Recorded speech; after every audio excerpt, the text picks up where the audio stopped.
Sometimes in history, there's this magic moment. Somebody appears on the scene and everything changes. I am with you. We've never seen anything like this. I will fight for you. This was a man who's met his destiny.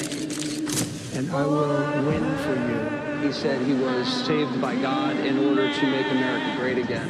His victory was the greatest comeback of all time. You're watching history, so buckle up. I don't think the American people have ever seen this before. A government that has moved this quickly and a president that has done so much when it comes to the border and energy and major investments from other countries. It's like warp speed. 47's on a hot streak, bringing head-snapping change to Washington, overwhelming the system with a volcanic eruption of action. Trump has a mandate from the people, and he's using it, and they're just getting started.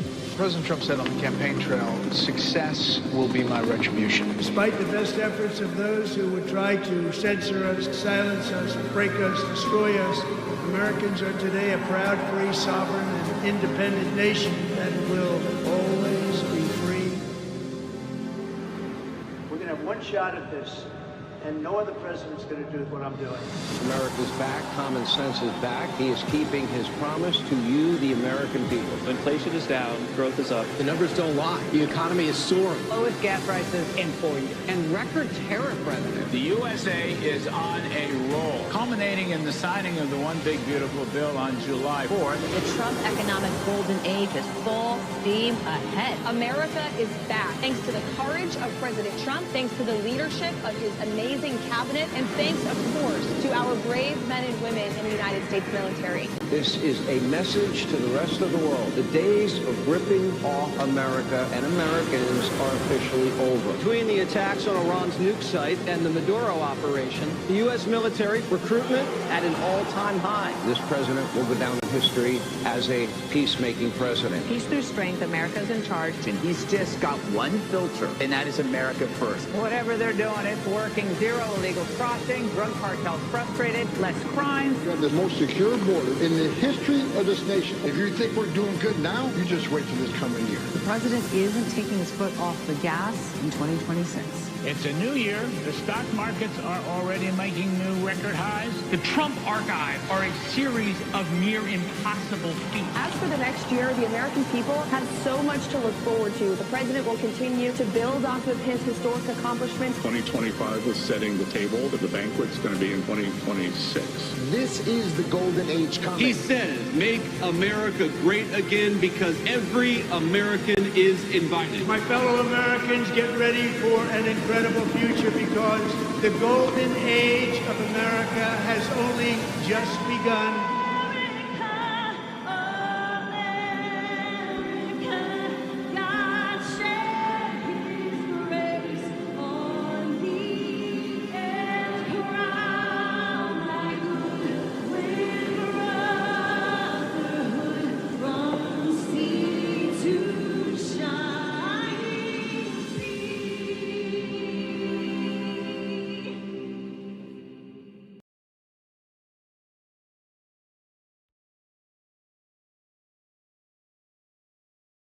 Alright guys, we are back. I'm looking because I see that there's possibly going to be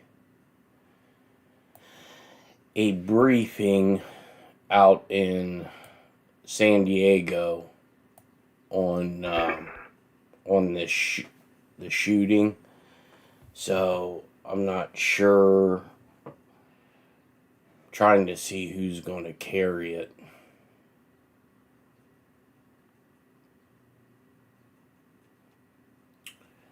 Let's see.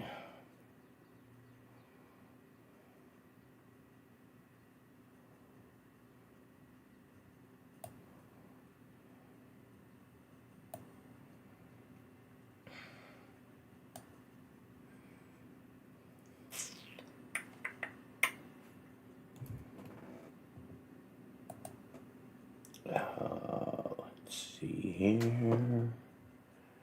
Got your guys' favorite game up. Let's see. Maybe Fox 5. Let's see if that's what I'm seeing on the podium.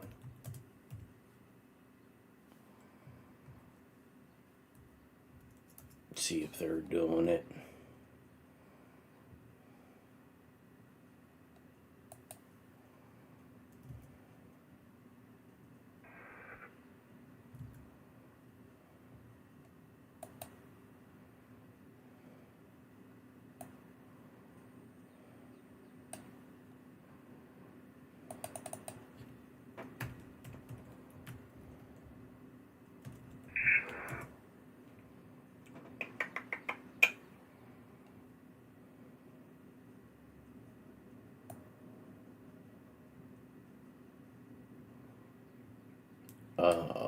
Let's see.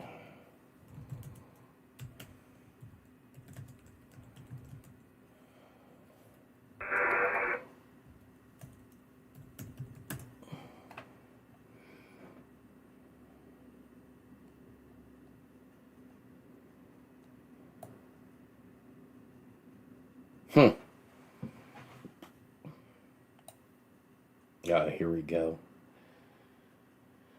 All right. Let me see if I can get this queued up.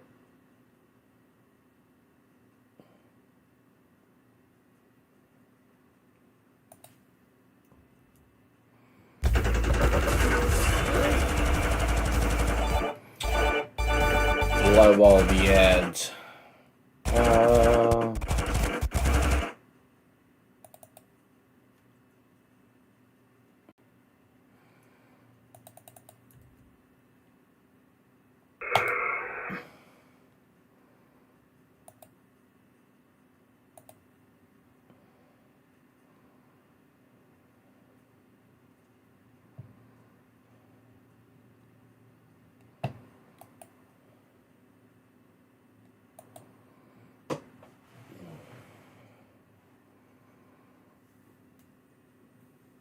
So what do you guys think about what J.D. Vance said about the stock trading?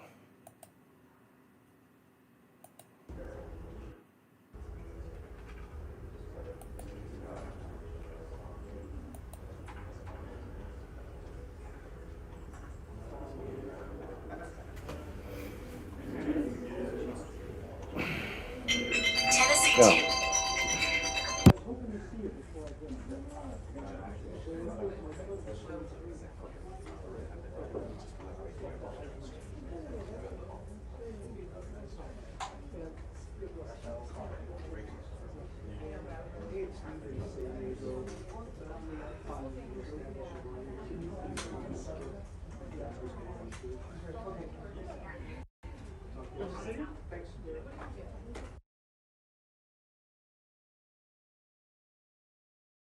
Oh, so he was talking about, one of the reporters asked about, Trump doing posts about companies. And then shortly thereafter, trades being made under the Trump name for these trades that he's talked about. And he said, well, it's not like President Trump is sitting there on Robinhood, but I mean, to me, it's no different than what Nancy Pelosi has done, allegedly.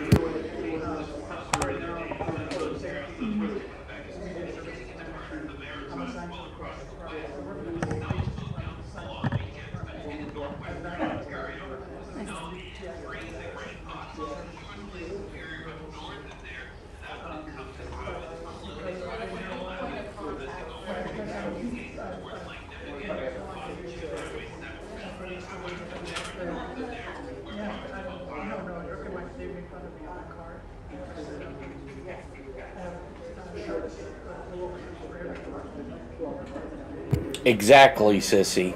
You nailed it. I mean, that's the kind of garbage that'll, get people off.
Once this starts, I'll change this over to full screen. It's scheduled for 3 o'clock.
I can ask for one.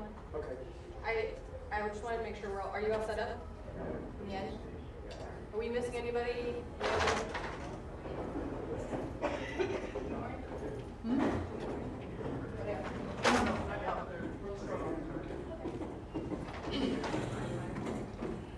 But yeah, we should be starting on time here, give or take a minute or two. They're on their way down, so FYI.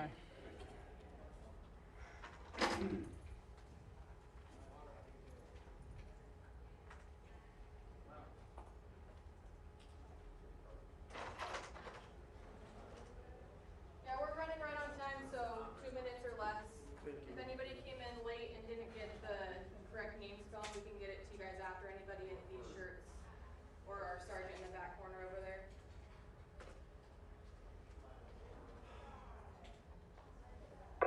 All stations, this is Sandberg, break, Charlie, Bravo, Paul, X-ray, Romeo, India, standby, Charlie, Bravo, Paul, X-ray, Romeo, India, standby, Charlie, Bravo, Papa, X-ray, Romeo, India, standby, message followed.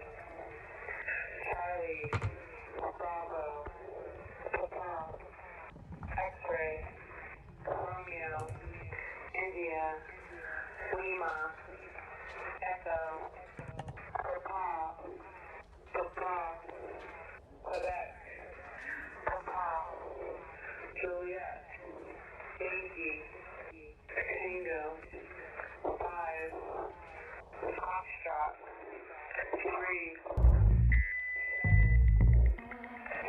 This is Blue Chew Gold, the ultimate 4-in-1 formula.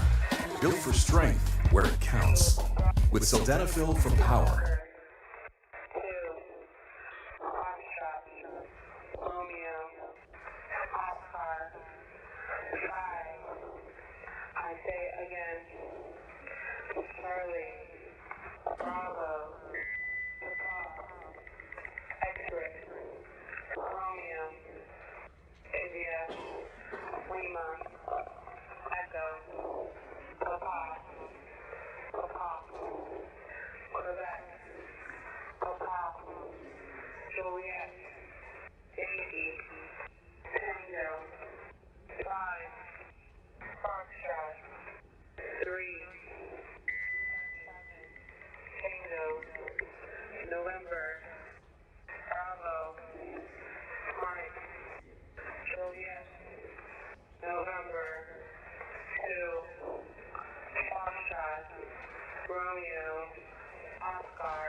Okay. Good morning, everybody. Let me start by saying we're going to try to cover many of the developments that we've learned over the last 24 hours.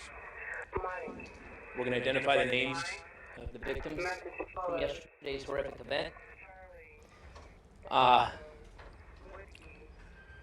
what I want to really start with explaining to everybody, particularly in our Muslim community. I know it may not feel this way, but we are one community. You're going to see a visible presence at places of worship throughout our county. Law enforcement is banding together to make sure that there is a feeling of being safe at every place of worship.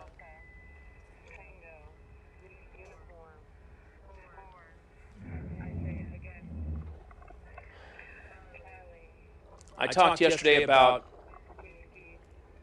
the heroic actions of a security guard at the Islamic Center. I had no idea how heroic those actions were.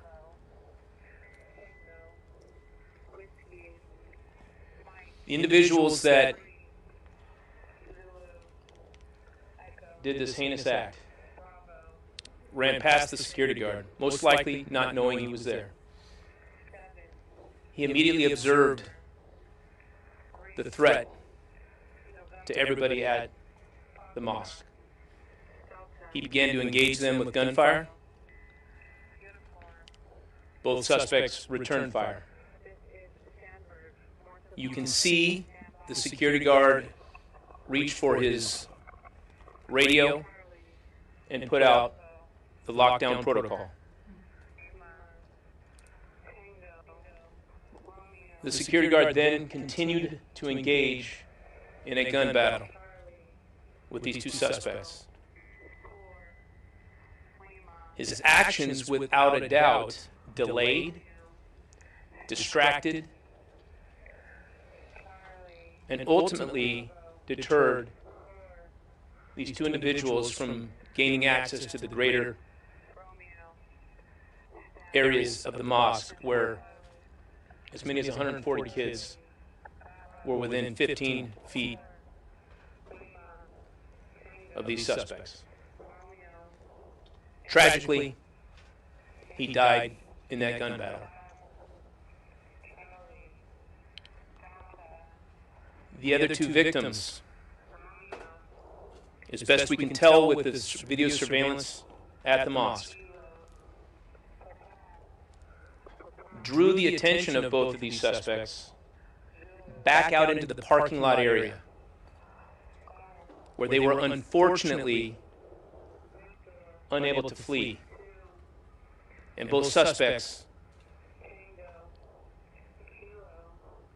were able to successfully corner them and kill both of them.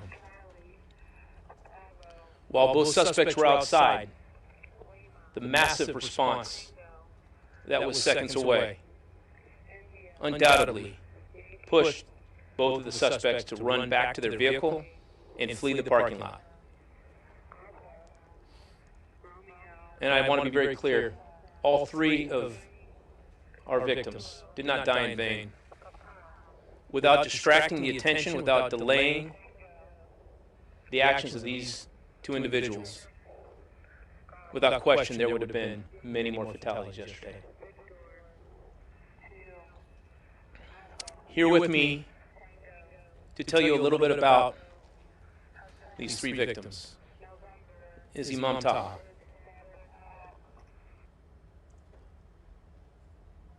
What you will not hear from us today is the names of these two suspects.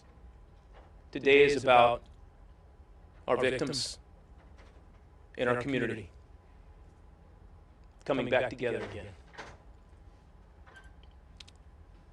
And I have to say, the courage, the strength that Imam Taha has shown in the last 24 hours is beyond inspiring. And so with that, let me bring up Imam Taha to talk about our three victims.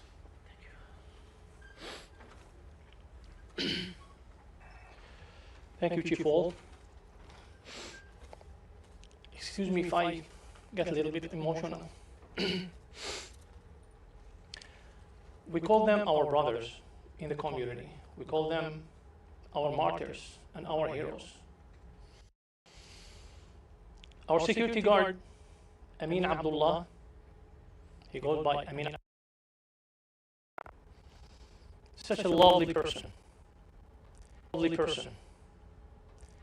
He never stops smiling to anyone, our community members, as well as our visitors. If it was not for him, as Chief mentioned, the carnage would be much worse. He's the one who stopped them, who slowed them down. If he didn't do what he did, and he sacrificed his life, the two suspects would have easily access to every single classroom. I envy him when I see messages about him literally from all over the world, talking about his heroism.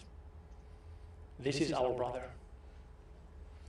Second one, Mansour Qaziha, our elder. He goes by Abu al-Izz. He is the pillar of the Islamic Center of San Diego. He has been since 1986, when the community started breaking the ground to build the Islamic Center. He was there. He has been at the Islamic Center for the last 40 years, working non-stop. In the last 22 years, being the Imam and Director of the Islamic Center of San Diego, I have never done anything without him. He is on the top of my list for people to call. Every single thing going wrong. Even the light, is not working. Brother Abu al-Izz, can you come and fix it? Anything that goes wrong, he was the handyman, he was the cook, he was the caretaker, he was the storekeeper. He was everything.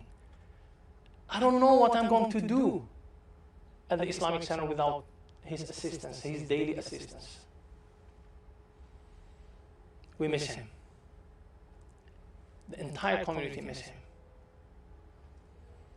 Our third brother, Nadir Awad, our neighbor. He lives across the street from the Islamic Center.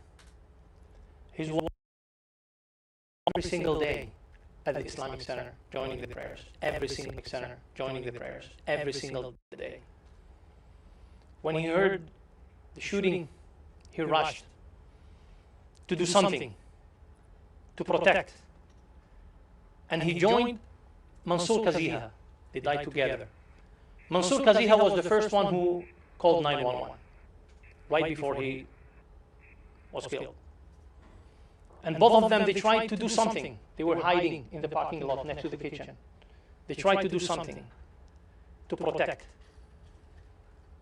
But unfortunately, they sacrificed their lives to protect the entire community inside the Islamic Center of San Diego. I was there. I was upstairs. And I heard everything.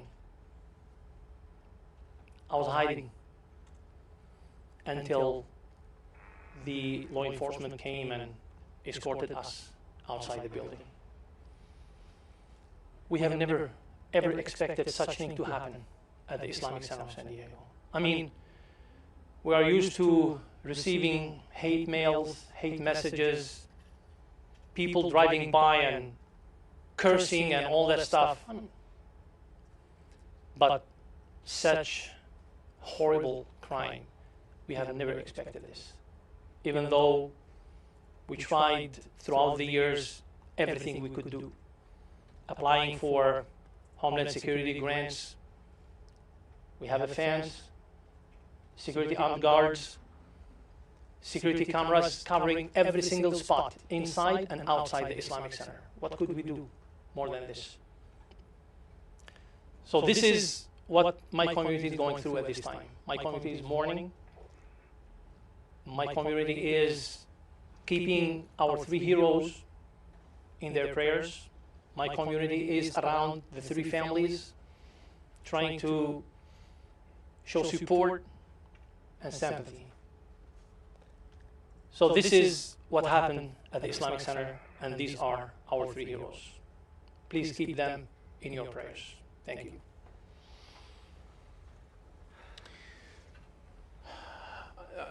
Let me say that the collaborative response and approach to yesterday's event has been overwhelming. I know that we've had support from the U.S. Attorney's Office, from the Federal Bureau of Investigation, from the San Diego County District Attorney's Office, from every law enforcement agency here in San Diego County.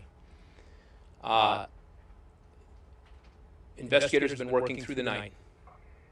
And here to talk about some of the details and things that we've developed over the last 24 hours is the Special Agent in charge of the FBI here in San Diego, Mark Remley.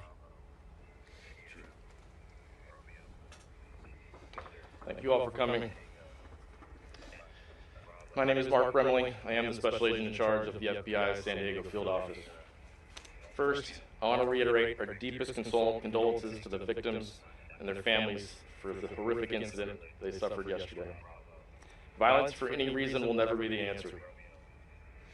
The victims who lost their lives yesterday were there to help others, be part of a community that came together in peace. Instead, they were confronted by teenagers who appear to have been radicalized online to believe that they didn't belong because of how they looked or where they worshiped. They couldn't be more wrong. The FBI takes very seriously any violence, and we refuse to give these subjects a platform to try to inflict their hateful beliefs onto others. We will not stand idly by and give their hate any credibility. We are thoroughly investigating this case to learn everything we can and will not stop until we get to the bottom of what happened and why.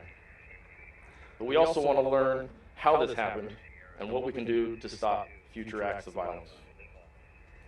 FBI personnel are working diligently on this case to uncover everything we can about the subjects. I want to thank all the employees of the FBI San Diego Field Office and the U.S. Attorney's Office who worked tirelessly throughout the night. Our SWAT team, our evidence response team, special agents, intelligence analysts, professional staff worked side by side with our San Diego Police Department to collect every piece of evidence and review every piece of information we have so far. Here's what I can share with you that we know at this time. about the case. In coordination with the San Diego Police Department, we're currently conducting extensive interviews with the subject's family and friends. We've executed 3 search warrants at residences associated with the subjects.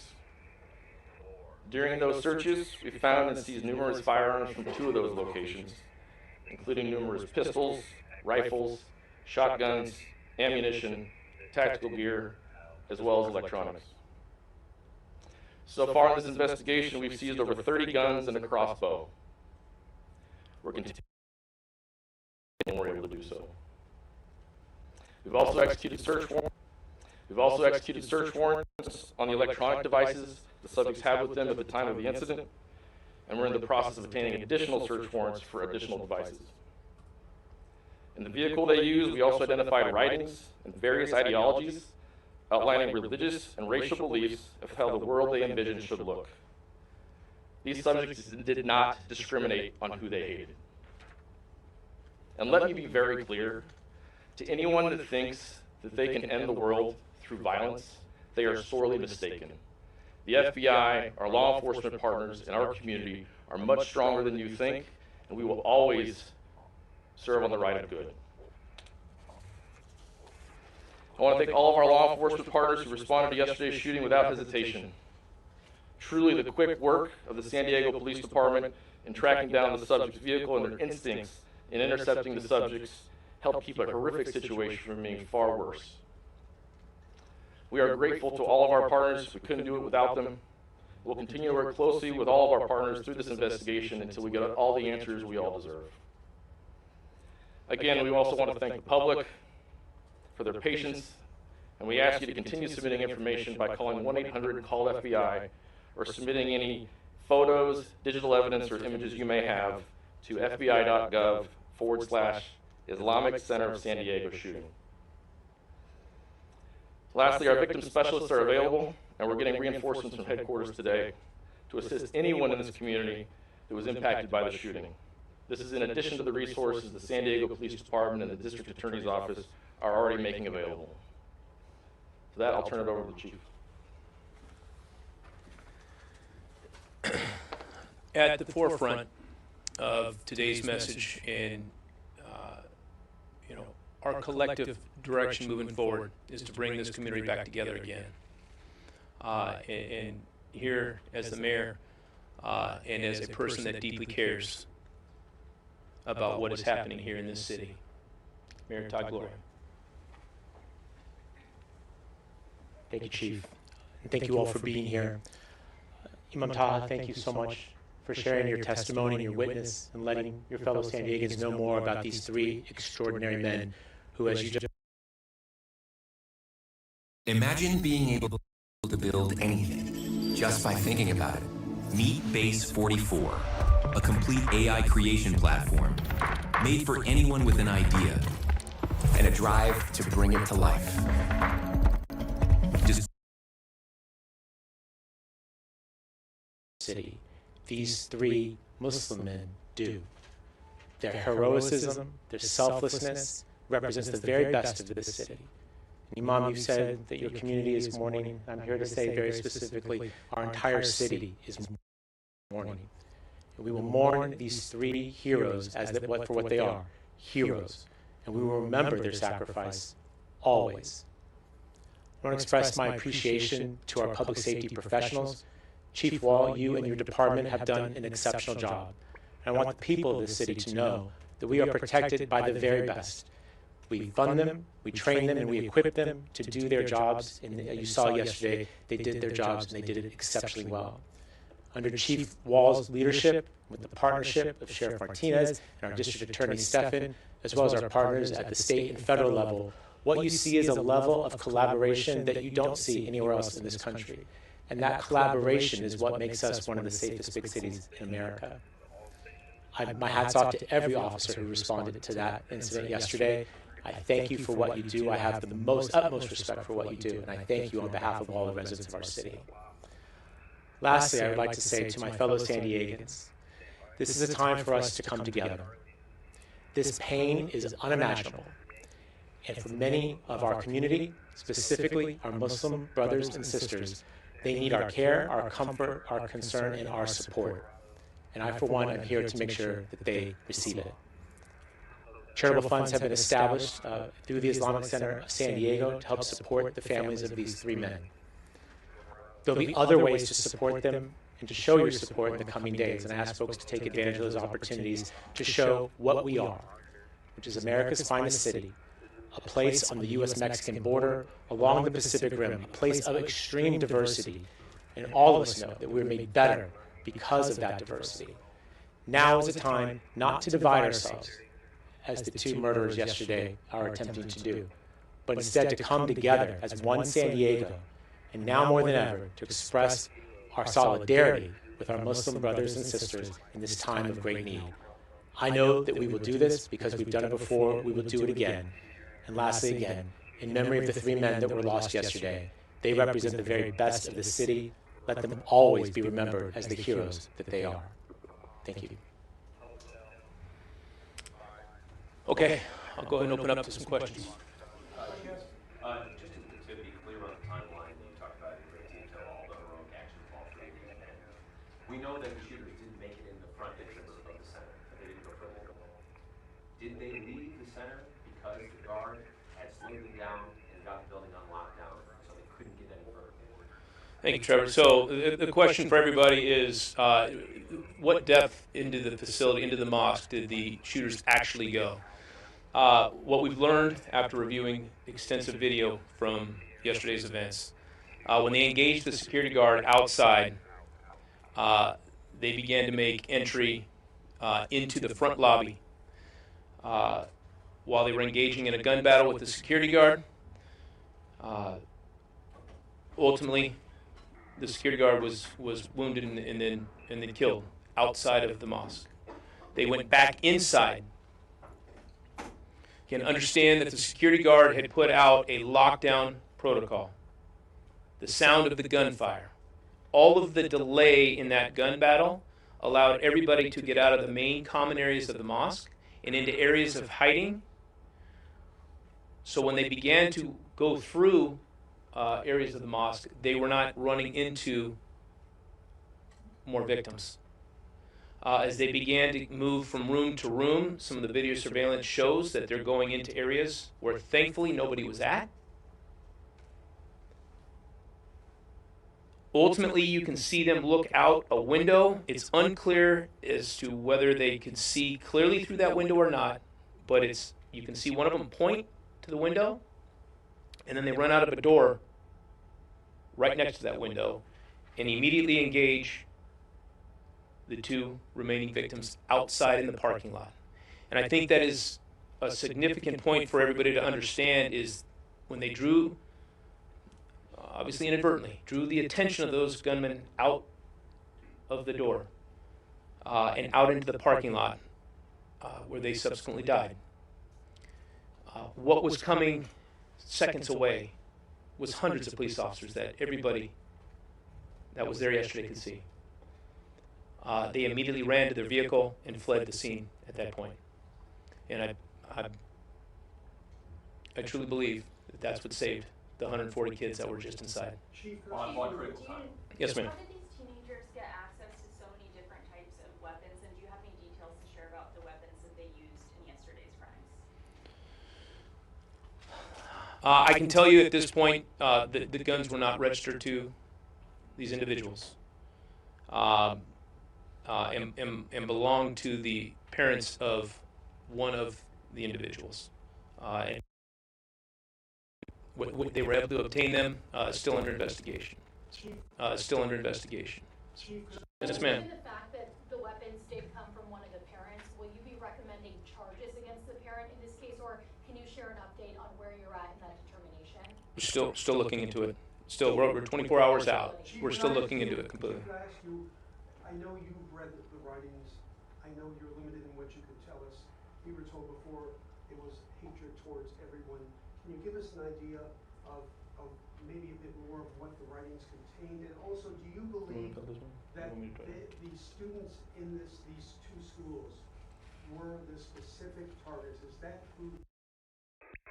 That's part of that question. They ended up at this Islamic Center. They ended up at this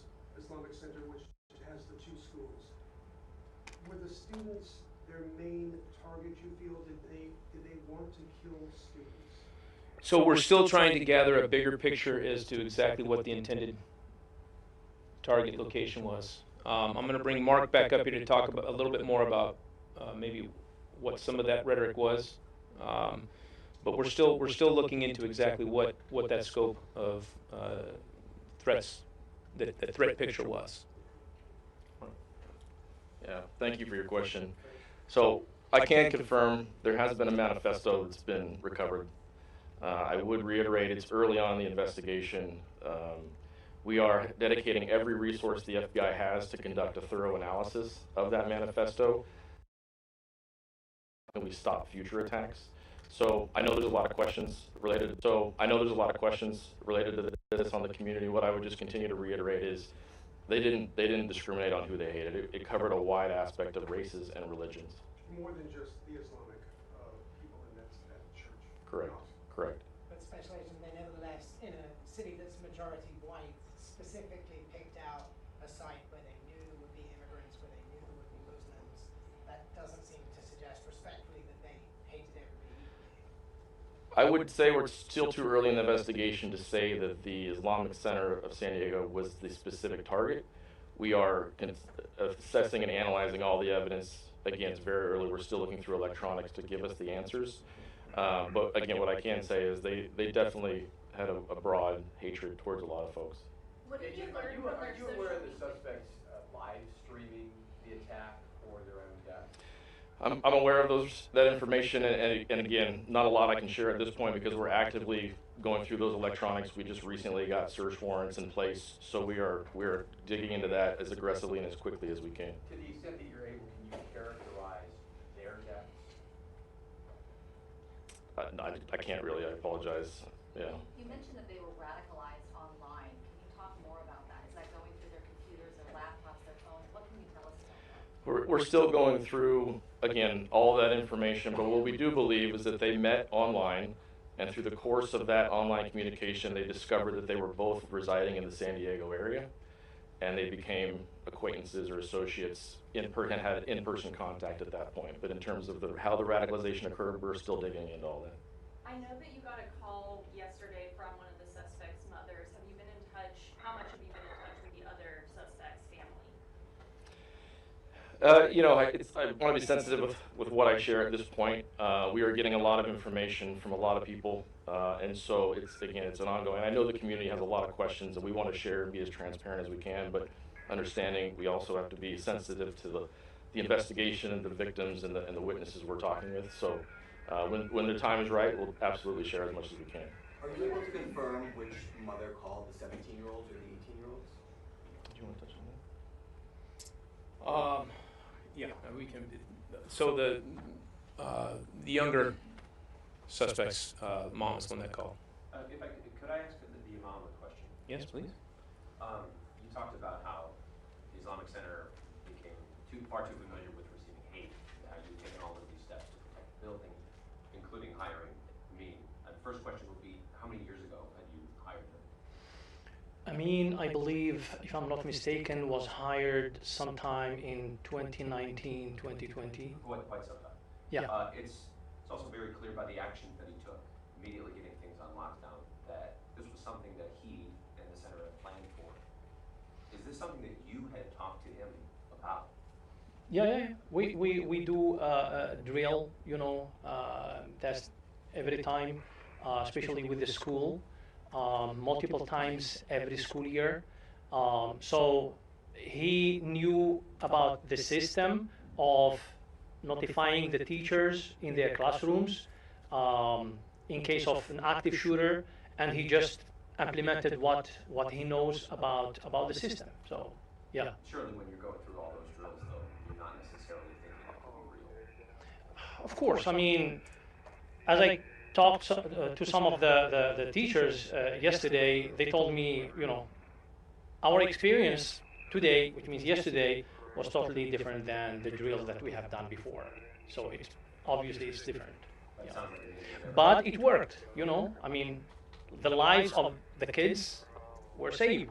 The life of everyone in the school were saved.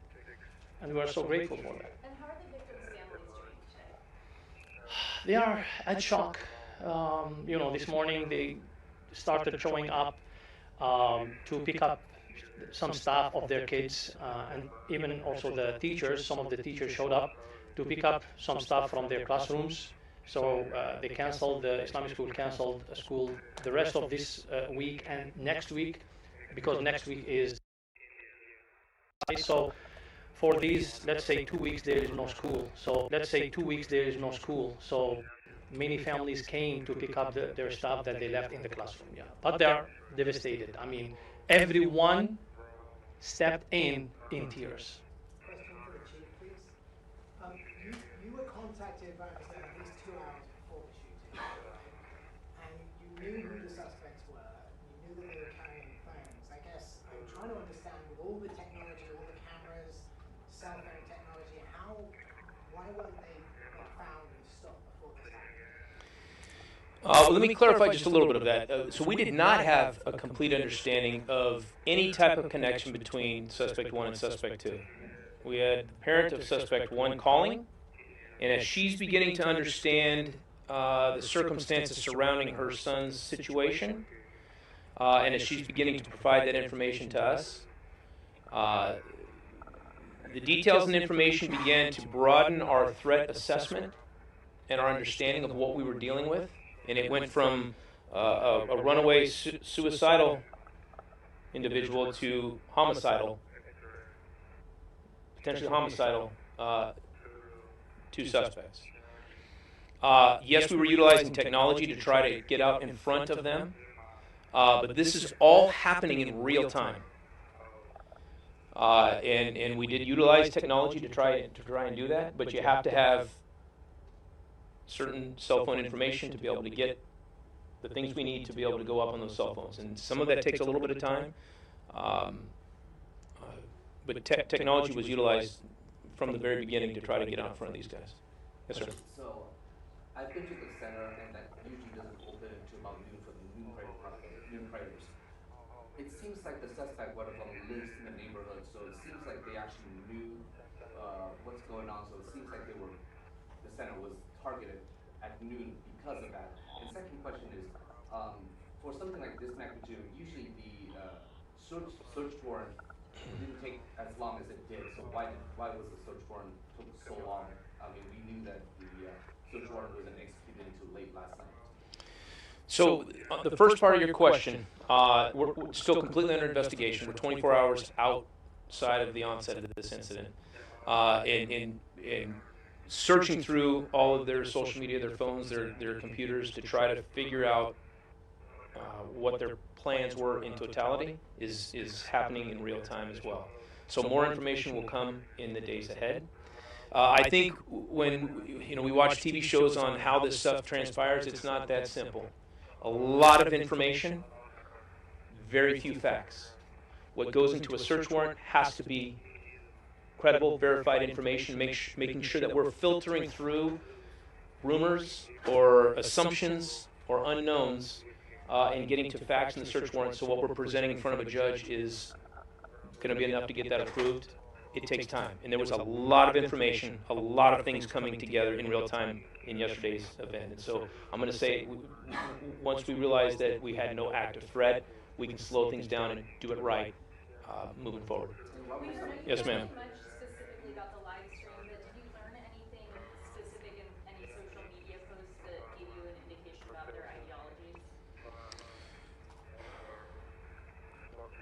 All of that's going to be continuing to develop as we further this investigation. Yes, sir. Can you comment on how unique the situation is, Muslim on Muslim crime?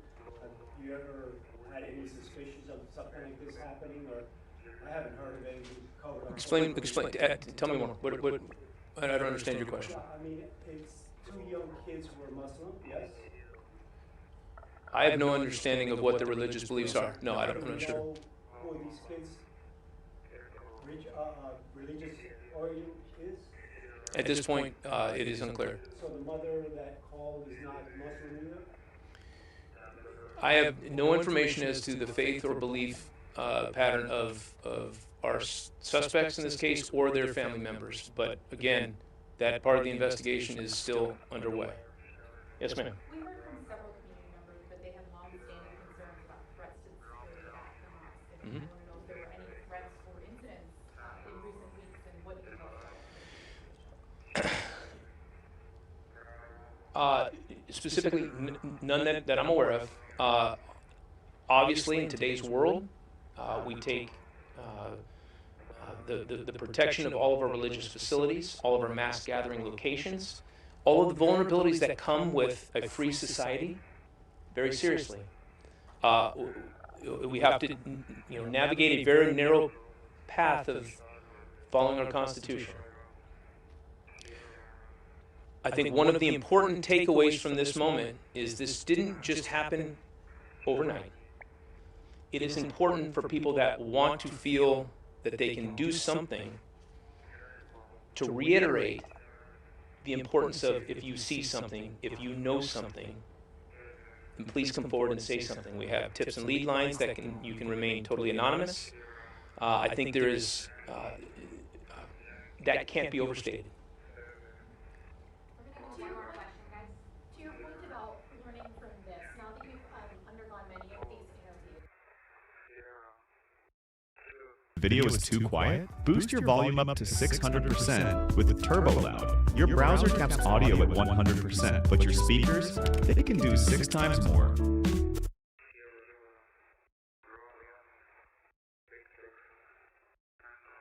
taking classes online rather than in person now, is that there was behavioral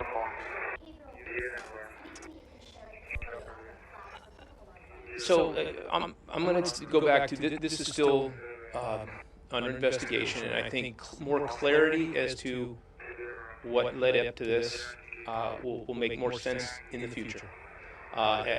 Some of these things we don't want to rush to. I don't want to get out in front of until we can absolutely verify. I don't want to make assumptions because then we're not putting out credible information to everybody. So listen, we'll provide more updates ahead. And we'll get you information as it comes out, becomes available. We appreciate everybody's support in covering this story, and I'll end with prayers for the families of the victims and the families in the Muslim community.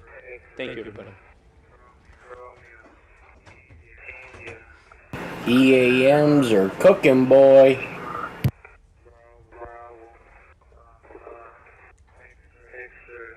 That's funny, Doc.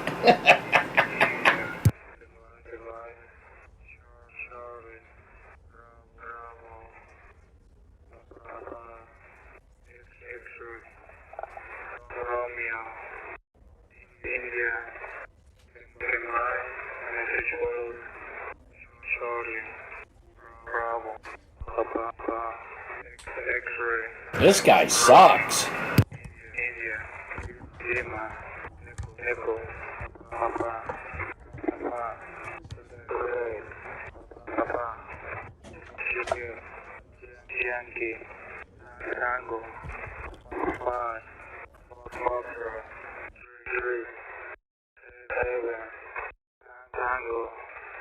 November, Bravo, Mike, Juliet, November, 2, Foxtrot, Romeo, Oscar, 5, again, Charlie, Bravo, 5, X-ray, Romeo, India, Lima, Echo, Papa,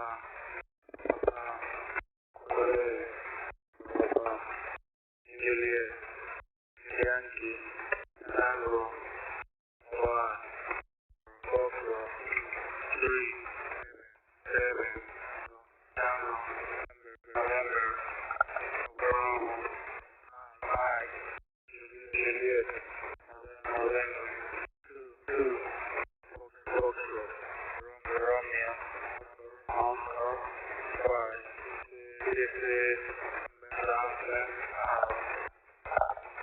Hopefully we don't hear from this guy again. God, he was horrible.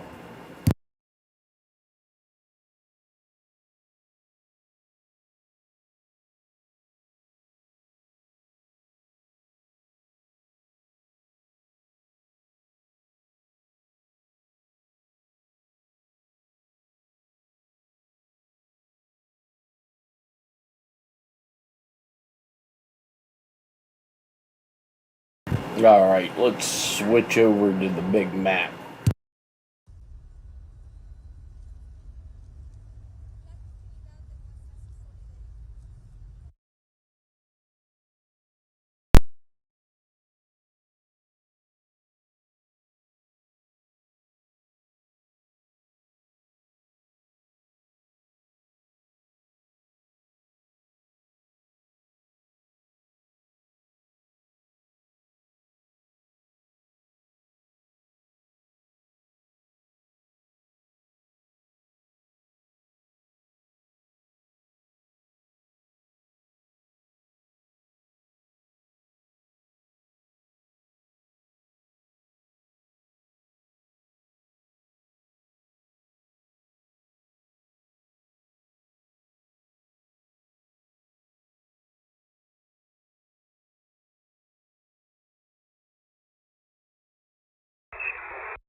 Boy, look at this. They got this drone.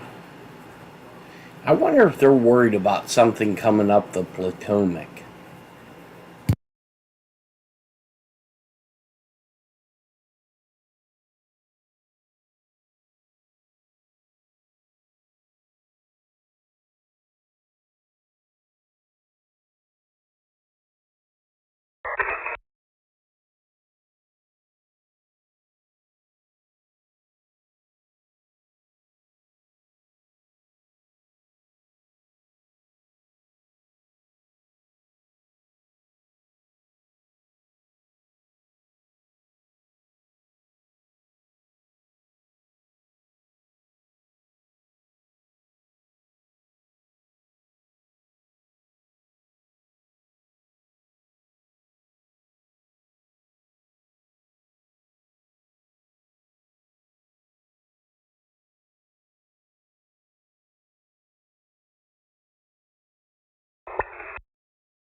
Yeah, I just made sure that that chat overlay was on top so you guys can still see the chat while we're looking at the big map.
Yeah, those are planes over Canada, eh?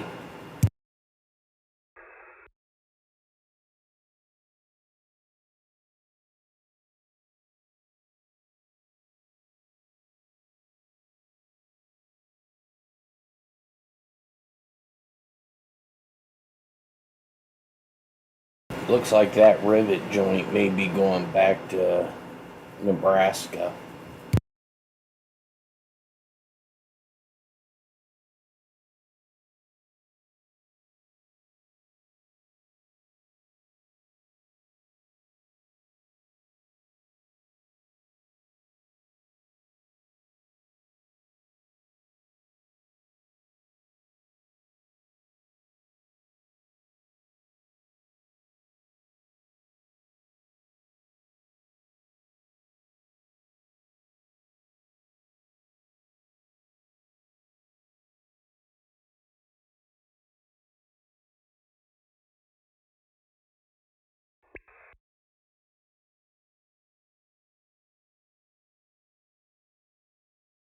That's interesting. A Osprey just a little north of Cuba.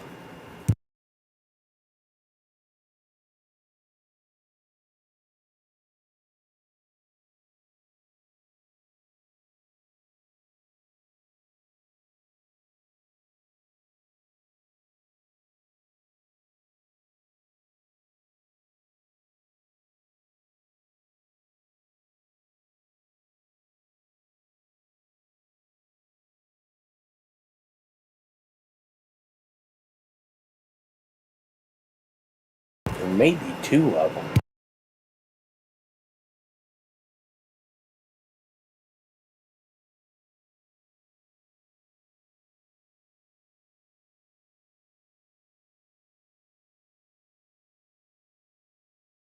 Yep, we got two Ospreys.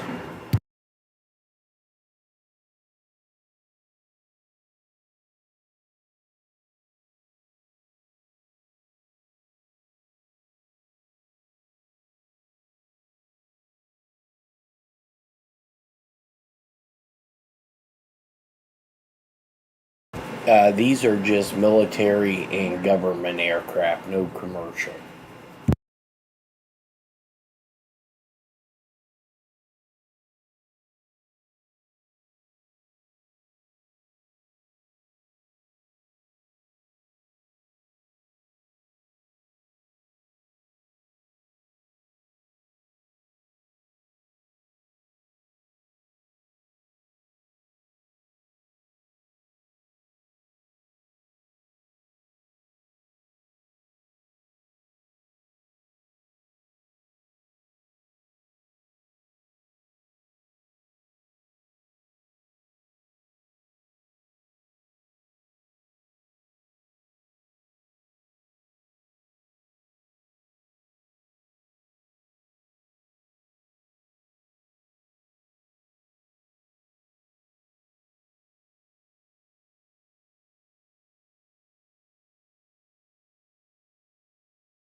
No, those were Canadian aircraft.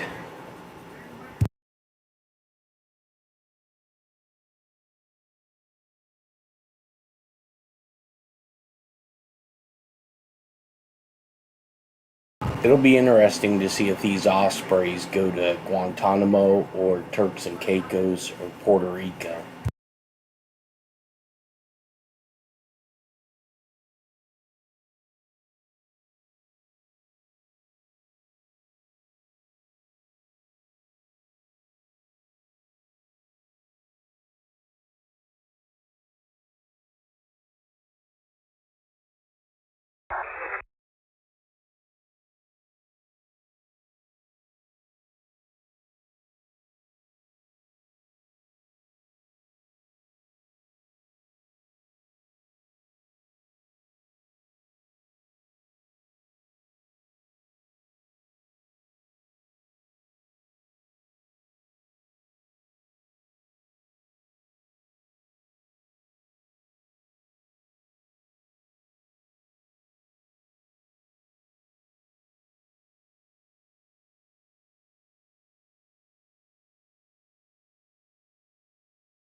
I keep forgetting about having this damn TV over here to watch chat and stuff while I'm doing this.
stations, all stations.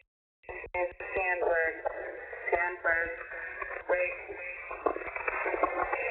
Charlie, Bravo, Yankee, Papa, Hotel, 5, standby.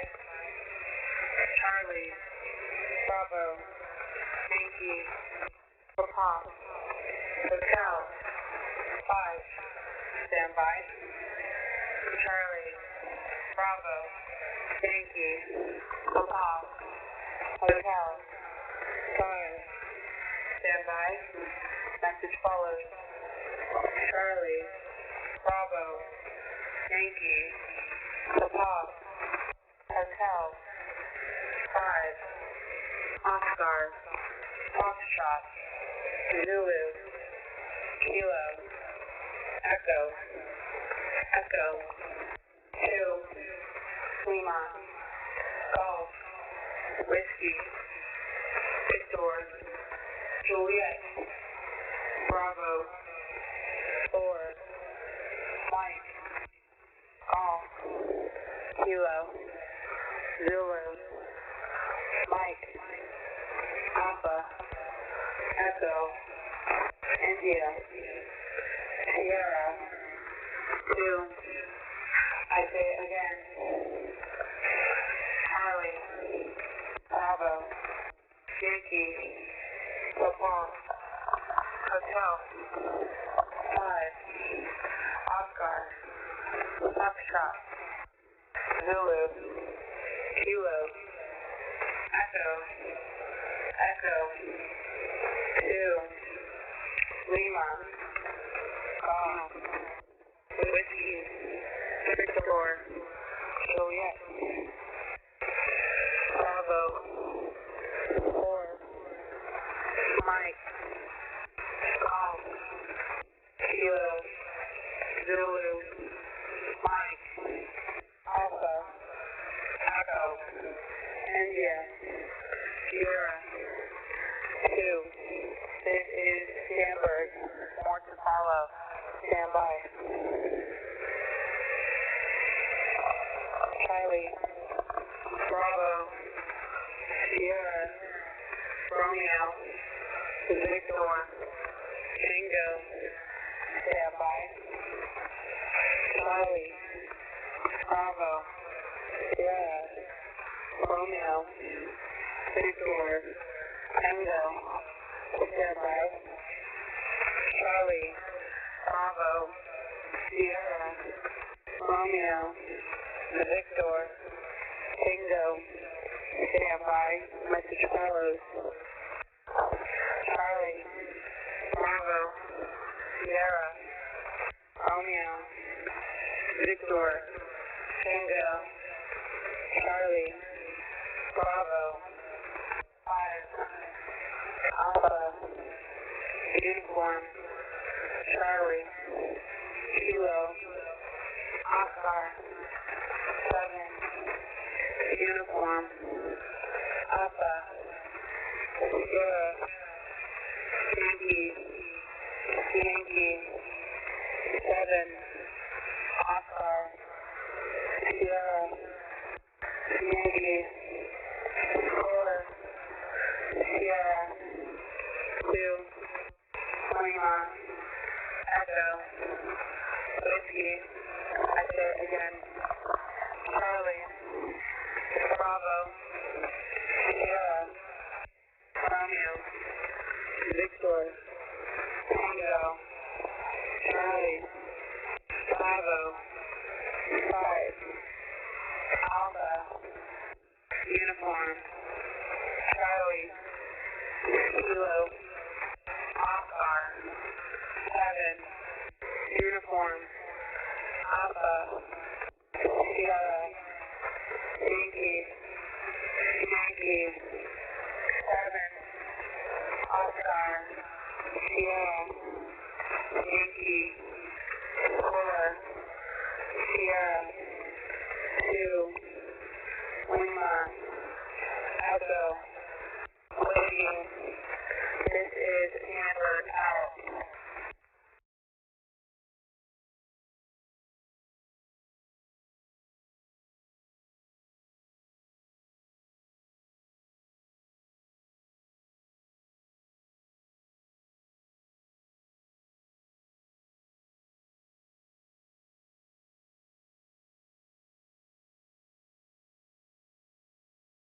Oh shit, now there's 3 of them.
trying to find a testimony to put up here from earlier today.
If you live anywhere here on the map, we can get you a brand new heating and air conditioning system. It's a system that's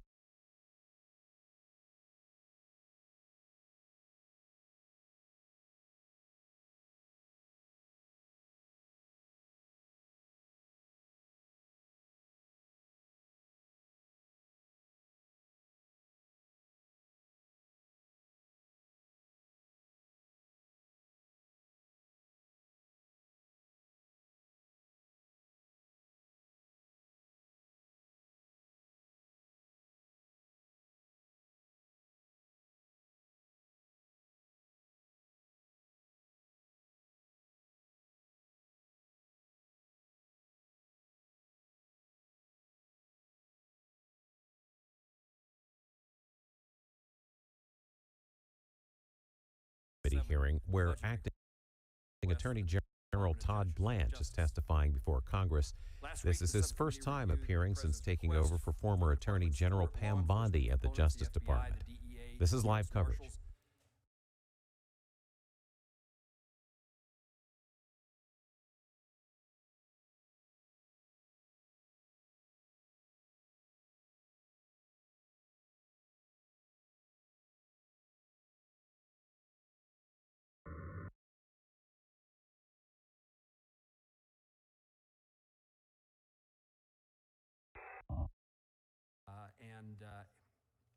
ATF and the, let me do that again, the FBI, U.S. Marshal Service, ATF, and DEA.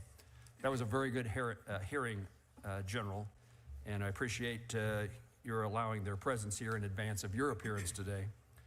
I appreciate the Department's participation as we work to complete our budget hearings and draft the FY27 CJS bill. Attorney Blanche, I appreciate your support.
for law enforcement in the state, and I look forward to welcoming you to Kansas in the future.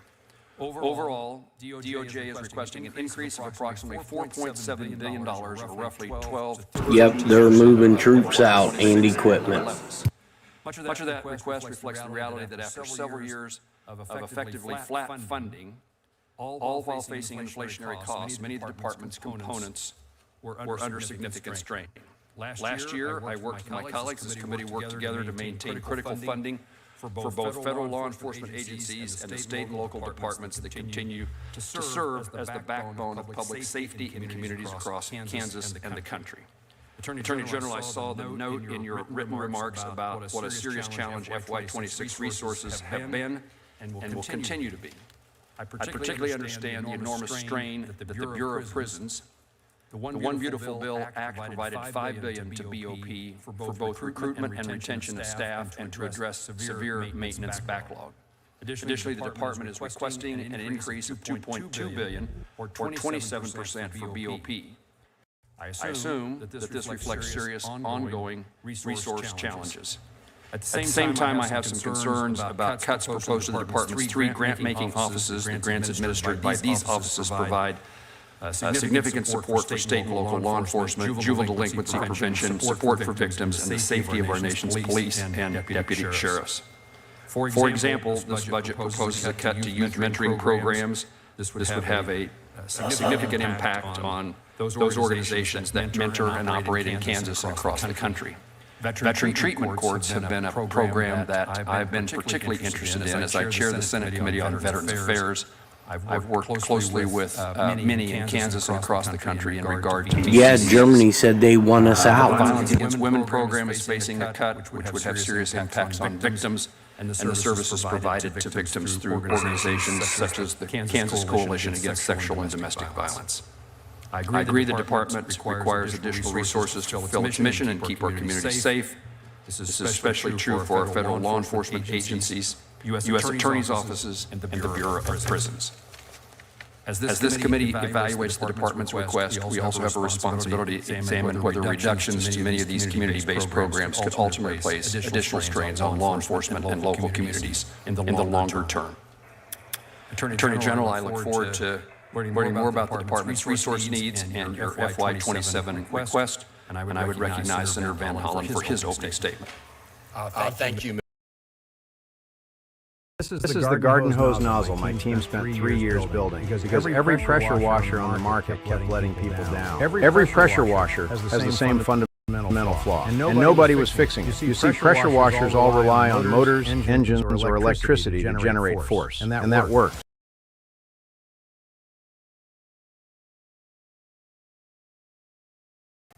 Thank you, Mr. Chairman. Mr. Blanche, welcome. The Acting Attorney General is supposed to be the people's lawyer and defend the rule of law and not act as the president's personal lawyer. But in this administration, the Department of Justice is solely focused on pleasing one man, no matter the cost. Lest anyone forget, huge banners with Donald Trump's face hang from both sides of the main Justice building. This is the big banner of Donald Trump on one side of it, so that every single person who enters that building will see it and remember exactly what that man wants them to do. You're his former personal attorney, and you know exactly what he wants. In fact, he often posts it right here on social media, his Truth Social account. He wants to weaponize the department for his own political ends. And right from the start, you and your cohorts have worked to deliver what he wants, doing his political dirty work. 2 days ago, you even suggested that there was, quote, a ton of evidence that the 2020 election was rigged against Trump.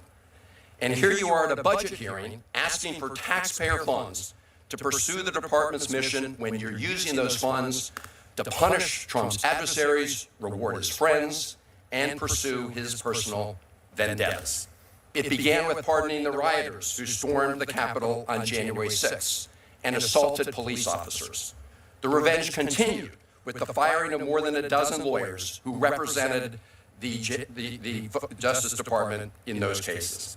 Yesterday, you created a $1.8 billion slush fund to dole out taxpayer dollars to the president's supporters, including those who attacked this Capitol on January 6th.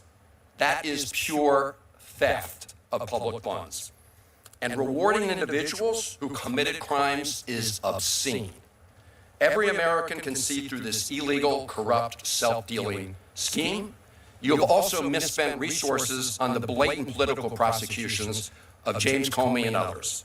You couldn't find a single career lawyer to bring the first case against Comey, and lawyers resigned rather than participate in that charade. Now you've launched a ludicrous vindictive prosecution in the Seashell case. It's a shameful dereliction of your duty to pursue impartial justice without fear or favor. You've also brought criminal charges against journalists who were doing their jobs in Minneapolis. You've refused to hold accountable the DHS agents who shot and killed Renee Good.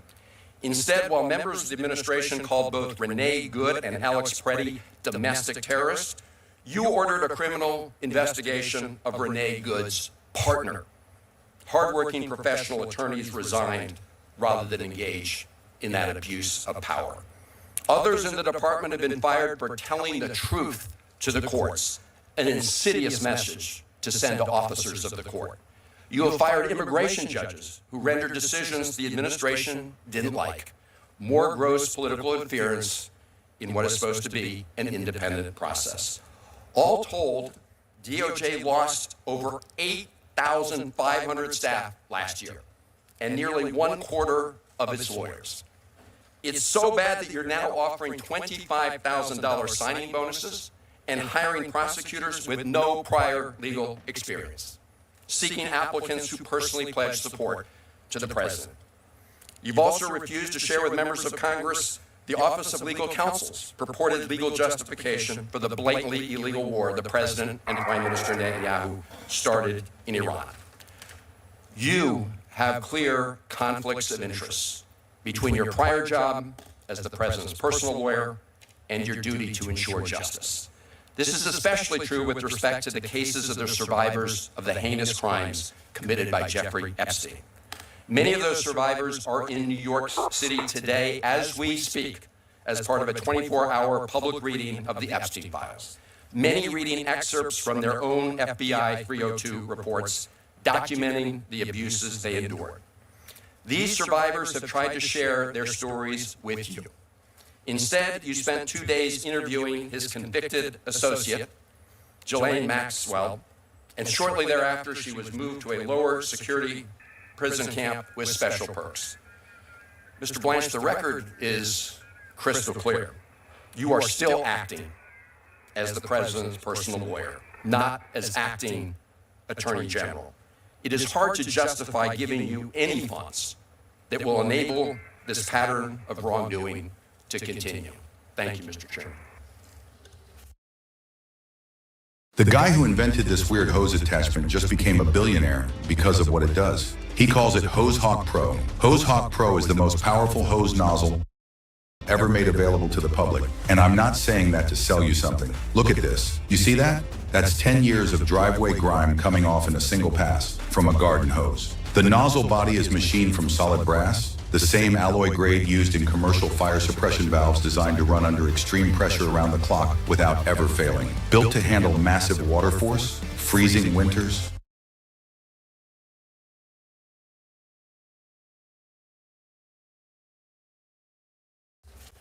Senator Van Hollen, thank you. Senator Collins, you have an opening statement? I don't, Mr. Chairman. I look forward to asking questions after hearing from the witness. Thank you. Thank you, Senator Collins, for joining us. With that, General, you are recognized for your opening statement. Thank you very much, Senator Moran. Good morning to all of you, Ranking Member Van Hollen, Senator Collins, Senator Moran. Good morning. Thank you for the opportunity to present President Trump's fiscal year 2027 budget for the Department of Justice.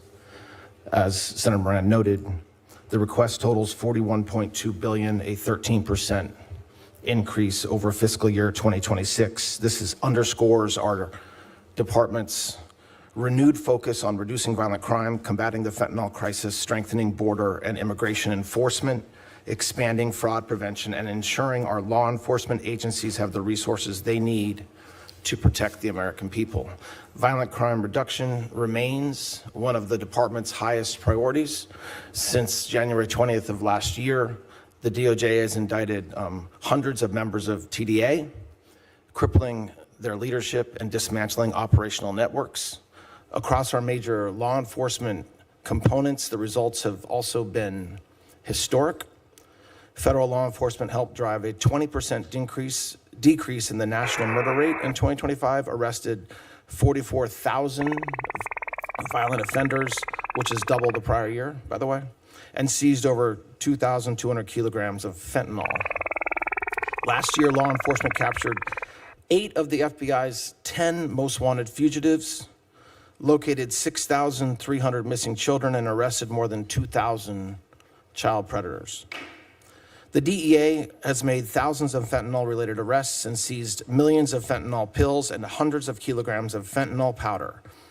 In one August surge alone, DEA executed over 600 arrests, seized multi-ton quantities of narcotics, and recovered more than $11 million in drug proceeds. With 82 offices in 62 countries and 26 U.S. field divisions, DEA continues to disrupt global supply chains from source to street of illegal narcotics. The U.S. Marshal Service, one of the smallest federal agencies, law enforcement agencies, with roughly 3,800 deputies, arrested more than 73,000 fugitives last year, conducted 308,000 prisoner movements, and housed over 55,000 detainees, and provided protection for 18 federal protectees, including Supreme Court justices and their residences. The Marshals also manage over $10 billion in seized assets and are obviously essential to federal judicial security. ATF continues to be a leader in the federal effort to combat violent firearms crime. Since January of last year, ATF has arrested more than 8,700 violent offenders and seized nearly 44,000 firearms, including 5,100 which were interdicted before reaching Mexico, which was their intended destination. ATF agents seized 2.7 million rounds of ammunition, more than 28,000 illegal explosives, and conducted over 3,500 arson and explosives investigations. They process hundreds of thousands of traces every year, 856,000 last year alone, and are continuing to do great work.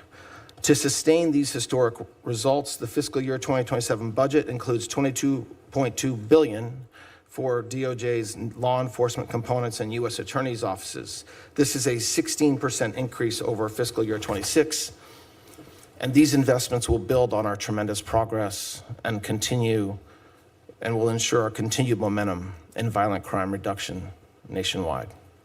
We are also strengthening immigration enforcement efforts. The Executive Office for Immigration Review has completed well over 1 million immigration cases and reduced backlog by more than 447,000 cases since President Trump took office last year. This budget provides for $899 million for EOR. This is to continue rebuilding our workforce and modernizing our case processing systems. Across the department, nearly $4 billion supports immigration-related enforcement activities. Finally, the department launched the National Fraud Enforcement Division earlier this year to expand federal fraud enforcement and better protect taxpayer-funded programs. The budget includes $30 million to hire 100 attorneys and enhance data analytics capabilities to combat large-scale criminal fraud schemes. DOJ is also modernizing the grants process by consolidating COPS, OJP, and OVW into the new Bureau of Justice Grants, providing a unified and simplified approach to federal grant making while obviously continuing to preserve the important missions of each office. The department faces serious budgetary constraints. Fiscal year 2026 marked the second year of flat budgets for several components, basically equating to a decrease in funding because costs and expenses increase every year, but the budget remained flat.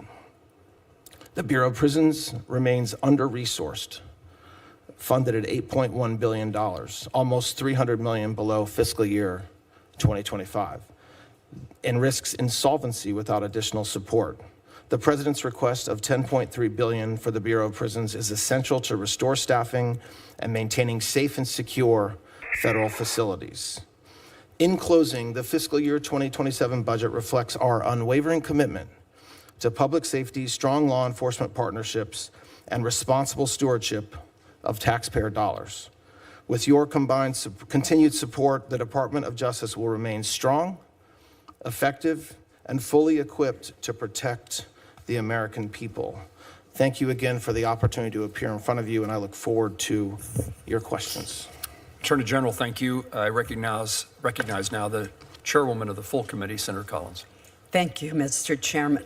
Mr. Attorney General, yesterday the Justice Department announced the creation of a nearly $1.8 billion anti-weaponization fund to compensate individuals who were purportedly targeted by the Biden administration, in exchange for which President Trump dropped his $10 billion lawsuit against the IRS for the completely inappropriate leak of the president and his organization's tax data. Amounts for this new fund will come from the Judgment Fund, a permanent law appropriation for paying claims and settlements brought against the United States government. Amounts in the Judgment Fund have traditionally been used for the payment of specific claims against the government or amounts owed for the settlement of those claims, but not for future claims that have yet to be bought. So I have some questions for you. First, has the DOJ ever used amounts in the Judgment Fund to pay claims that have yet to be brought against the United States government based on the settlement of a completely unrelated case? Thank you, Senator. So the short answer is yes. I mean, we have done this in the past. This was done during the Obama administration, something almost identical in structure to what we announced yesterday. In that case, there were allegations made by Native Americans that the Department of Agriculture had systematically treated them unfairly, and some had filed claims. There was a pending lawsuit, but many had not. A fund very similar to the one that was established yesterday was set up. It was funded by, in today's dollars, a little over $1 billion. And a single claims commissioner was appointed to review the claims and to distribute funds. In that case, at the end, there was around $300 million left over. And the Obama administration had set it up so that that money from the Judgment Fund was distributed to nonprofits and other NGOs. So what we've done with this fund, and by the way, it is true that this is unusual. That is true. But it is not unprecedented. And it was done to address something that had never happened again either. So there is an unprecedented nature of what we did yesterday in response to years and years of weaponization. Just to correct a few things, Senator, it's not limited to Republicans. It's not limited to Biden. It was. It's not limited to the Biden weaponization.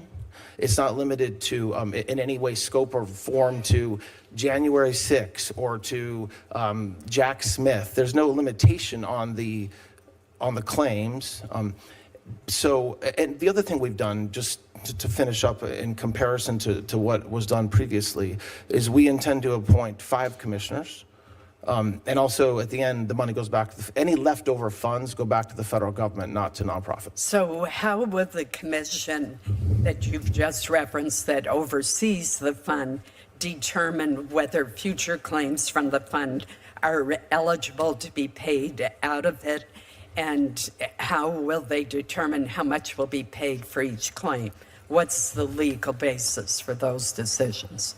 So there's commissions that are established all the time where a commissioner is charged with determining the correct amount, if any, to repay a claimant who's asking for funds. So in this case, what we expect is the commissioners will take in information. It's entirely voluntary. If an individual wants to apply and assert that they were a victim of weaponization, and the commission can do anything according to what was set up yesterday, from issuing an apology to the claimant to awarding compensation and the monetary compensation. So it depends on the claim, and there will be 5 commissioners who will review each claim. It won't be reviewed by me. It won't be reviewed by others in the administration. It'll be reviewed by the 5 commissioners.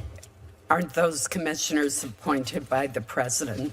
No, they're Who are appointed they by, appointed by? 4 of them are appointed by the Attorney General, and 1 of them is appointed by the Attorney General in consultation with leadership of this body.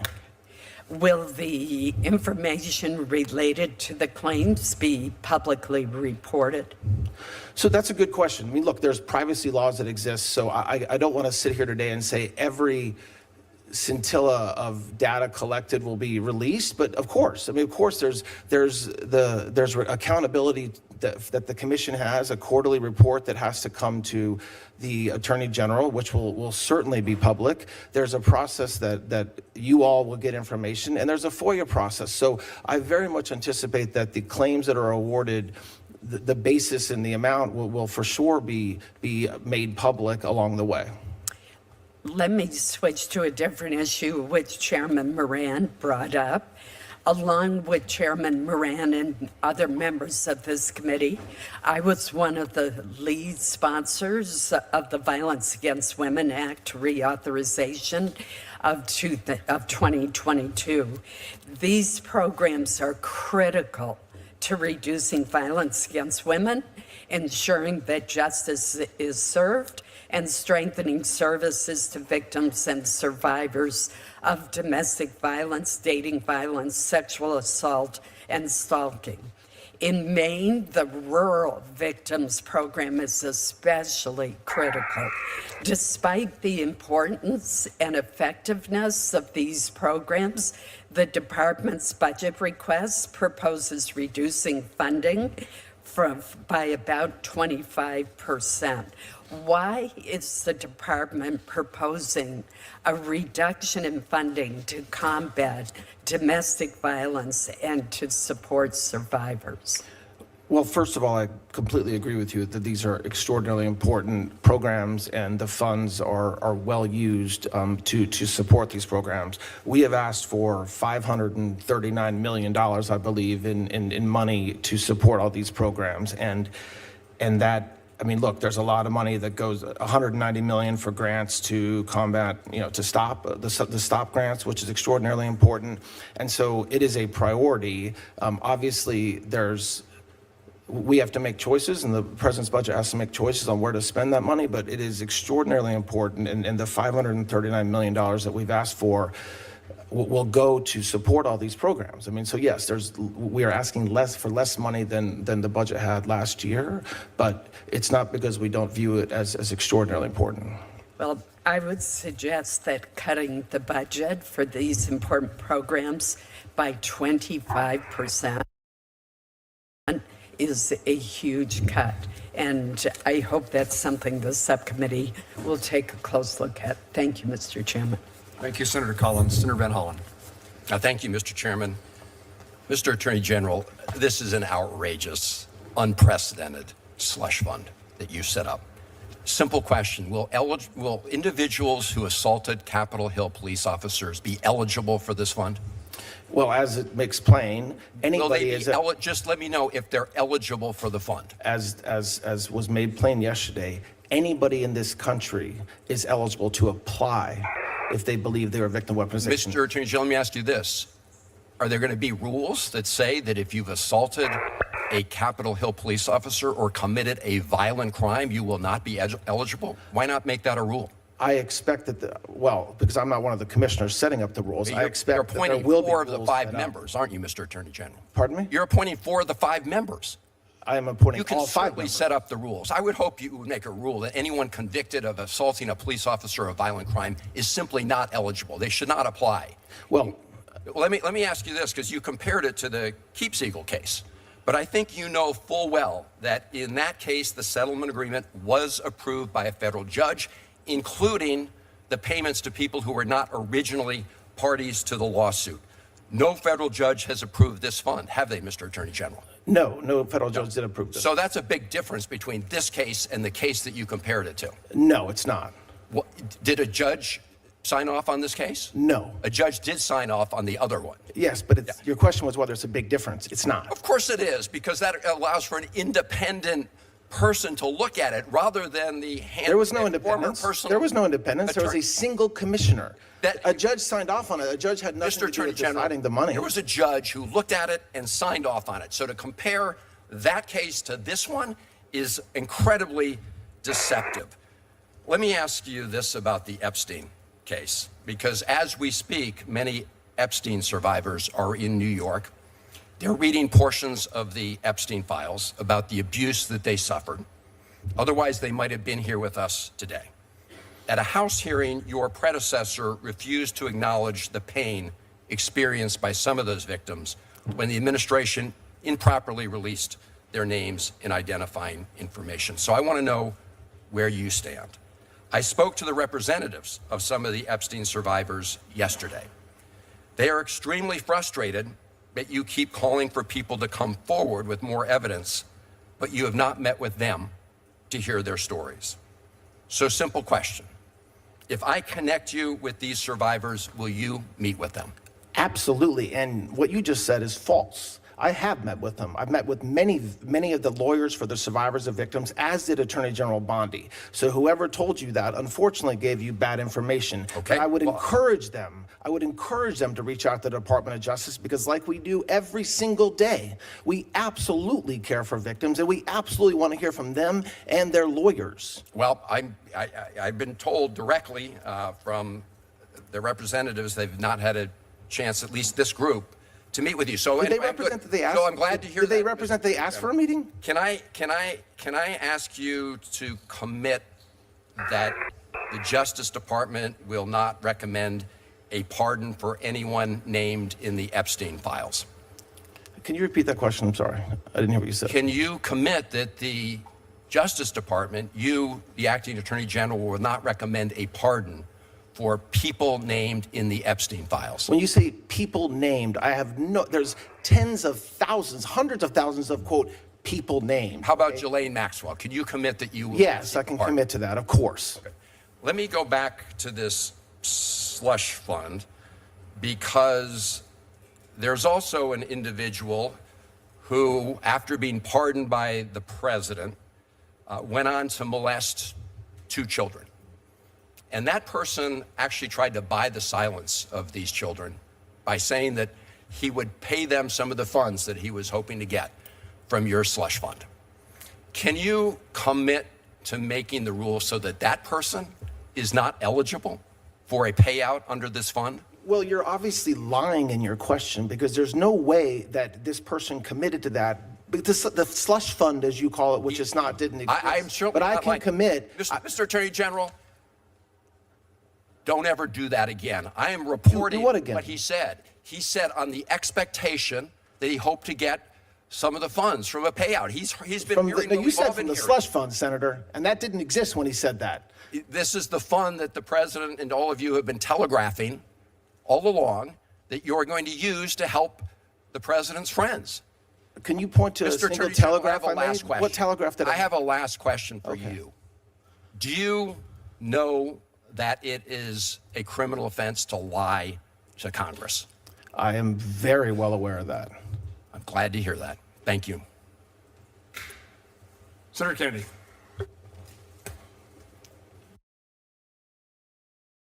If you're tired of constantly switching glasses, you have to try this. Throw away your outdated reading glasses and expensive progressive lenses. One pair is all you need. These smart auto...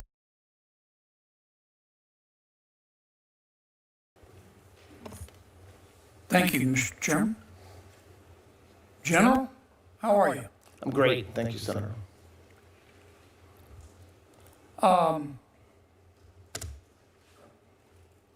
In America, unlike other countries, where they let you die in a ditch In America, if you're too poor to be sick, we'll pay for your doctor. Isn't that right? It is. And one of the programs we do that through is Medicaid. Correct. Okay. And this money for Medicaid, it didn't just fall from heaven. We thank heaven for it, but it came out of people's pockets, didn't it? Every dime of it. And some of that money is stolen, isn't it? Yes. And the states, not all of them, but many of them, allow it to be stolen, don't they? Yes. Let's take Medicaid in California, for example. I don't mean to just pick on California, but because this happens in other states. We saw it happen in Minnesota, for example. But in California, for every dollar that the California state government puts up for Medicaid, for the Obamacare portion of Medicaid, the federal taxpayer puts up $9, don't they? And so, is that right? That's correct, Senator. And so, as a result, California has allowed thousands and thousands of these social assistance and so-called health care providers pop up in California, haven't they? Yes. And some of those providers steal the money, don't they?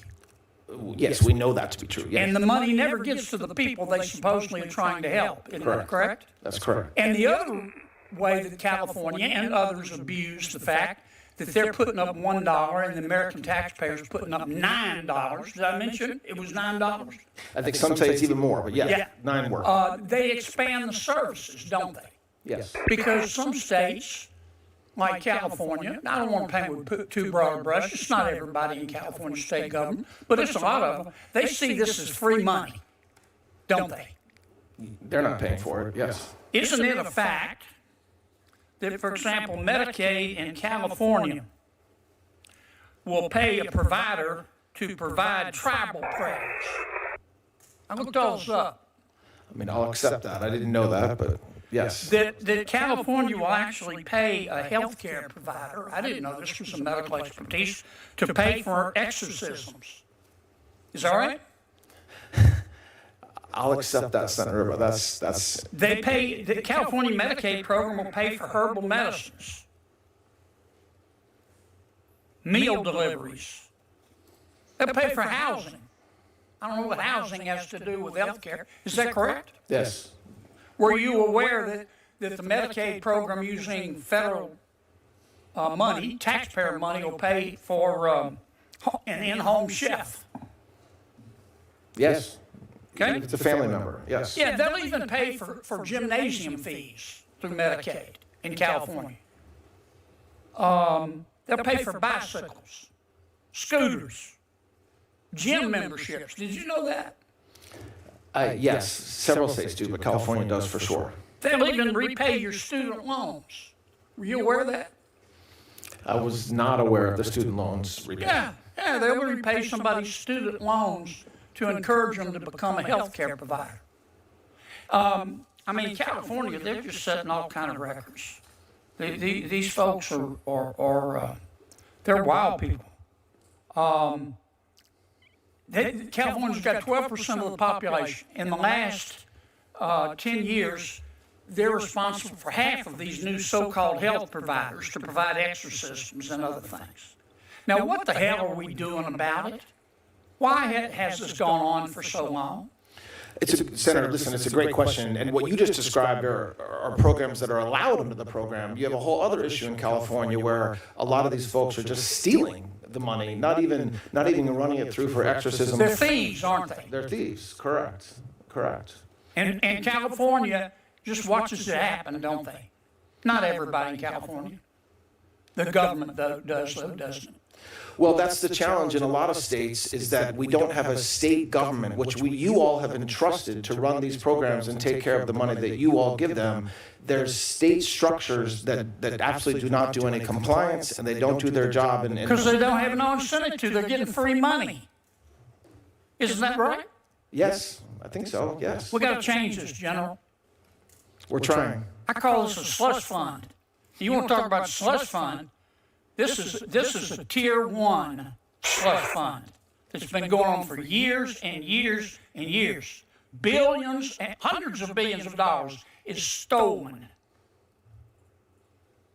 Yes, Senator, and that's why, look, this department stood up a whole new fraud division, and AUSAs around the country prosecute fraud every day. So it's not as if we didn't have the work out there, but it's so systematically taking money from the American taxpayer that we very much believe that it needs its own stand-up structure, and I think it's true for the reasons that you just said.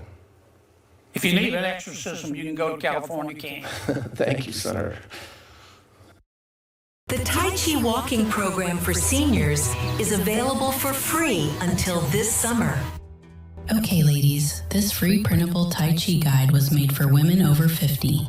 It's simple to follow and delivers a gentle, powerful, real routine that supports your body. After 50, the gym can break you. Tai Chi heals your body and helps you lose weight faster than you did in your 20s. It protects your joints, improves posture, and strengthens your core, helping you feel lighter and more stable. Give yourself just 9 minutes a day. No equipment, no exhaustion. Just tap the link and get your personalized printable Tai Chi guide.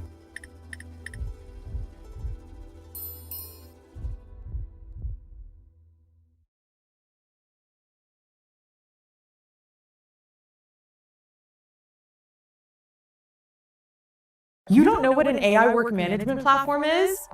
Okay, let me tell you. Here's 3 new AI-powered changes to the Monday platform in 2026 and what they actually mean. We all know we need to use AI, but we're still figuring out how. Well, Monday.com figured it out. Number 1, Monday Sidekick. It's like your own business consultant, but not like the one you pay hourly and that gives you generic advice. It has read every document, knows every project, budgets, timelines, everything. It answers any question about your business with infinite knowledge. Number 2, Monday Vibe. It's like having your own implementer 24/7 for free. It builds smart workflows with a single prompt. It makes adoption and onboarding way easier and faster speed to value. It will even build a whole new platform for you. Whatever you need. Number 3. Thank you, Chairman Moran, Ranking Member Van Hollen. Thank you, Acting Attorney General Blanche, for appearing before us today. I want to talk about some areas where I think we're making progress and we can work together and then raise some real concerns I have. I do think it's worth recognizing the hard work of the men and women of the department and the progress you're making on combating fentanyl and violent crime. I've long been involved in criminal justice reform, talked with and worked with your predecessor on this. I was pleased to see the President's message during Second Chance Month, where he said he wants to ensure those who take responsibility and seek to rebuild their lives have a chance to succeed. Senator Lee and I have a bill called the Safer Supervision Act. It's co-sponsored by Senators Tillis and Wicker, Kramer, and Langford. It's got strong law enforcement and conservative support, and it fits squarely in that framework. Currently, federal supervision is imposed in nearly every case, leading to badly overworked federal probation officers who then can't properly supervise those who actually most need it. There's more than 120,000 people on average per year being supervised, and this bill would help ensure courts are more thoughtful, more analytic when deciding when to impose supervision. Is this a piece of legislation you can support? So what you just said, I very much agree with. So without looking at every word of the legislation, there's no disagreement from me on a word you just uttered. Well, thank you. I'd like to work with you on that. Yes, I look forward to that. Let me raise 2 questions. I've been gravely concerned about IP theft, especially from China, the whole time I've served. I was struck that the department's proposed budget cuts the funds for IP enforcement. Why? And is the department under your leadership committed to protecting American innovation? Very committed. And while you're calling it a cut, Senator, I would say that it's a major focus of every... It's a lack of an increase? Well, no. I don't mean lack of an increase. I mean that we're focused on it at the U.S. Attorney's Office level. So when we take money and spend it around the U.S. Attorney's offices, and so it's baked into that big number, rest assured, every U.S. Attorney's office, all 93 of them, are focused on the threats that we have from there. And so we're trying to spend our money more wisely. Chair Collins raised a concern about the Violence Against Women Act funds. Let me raise a concern about the Victims of Child Abuse Act programs. Senator Roy Blunt and I worked to reauthorize this program. I've long been actively engaged with it. I've seen how children's advocacy centers in Delaware make a critical difference, bringing together law enforcement, medical, mental health professionals to do child abuse investigations in a child-centered way to make sure children are not re-victimized. The number of victims served by these centers has increased fourfold over 25 years. Why are you proposing cutting this program? So we have asked for $41 million for that program, and I agree with you, and I want to work with you to make sure that we're spending that $41 million where we should. I agree with you, it's extraordinarily important and has had a lot of success over the past 15, 20 years as it's been up and running. Thank you. Let me return to the line of questioning from the ranking member, Senator Van Hollen, that I strongly agree with. I'm just looking at the settlement agreement in Trump versus IRS. And I just want to make sure I heard you properly when you responded previously. Your announcement said that the fund will send you quarterly reports. Will you commit to making these reports fully public so Americans know who's getting taxpayer dollars out of the settlement fund? This says they'll be confidential. This is Section 4, Part E of the settlement agreement. The reason why I want to be careful in my answer is because there's obviously laws that exist around privacy that may prevent some of the information that the commission takes in from being fully public. Beyond that, there will be full transparency, and I commit to you that beyond the applicable laws that exist around privacy and privileges and whatnot, but as far as being transparent and having those quarterly reports released, yes. Thank you. You referenced a previous case, I think it was Keepseagle versus Vilsack under the previous administration. Did that case involve a president suing his own government and then settling that case before it could be reviewed or approved by a judge? So no, neither does the commission. It did not. And so when you suggested that they're nearly identical, they're not identical. I think there's a critical difference here. President Trump is the first president to sue his own government and then direct his chosen acting attorney general to reach this kind of settlement. Will you commit that none of President Trump's family will receive a direct payout from this fund?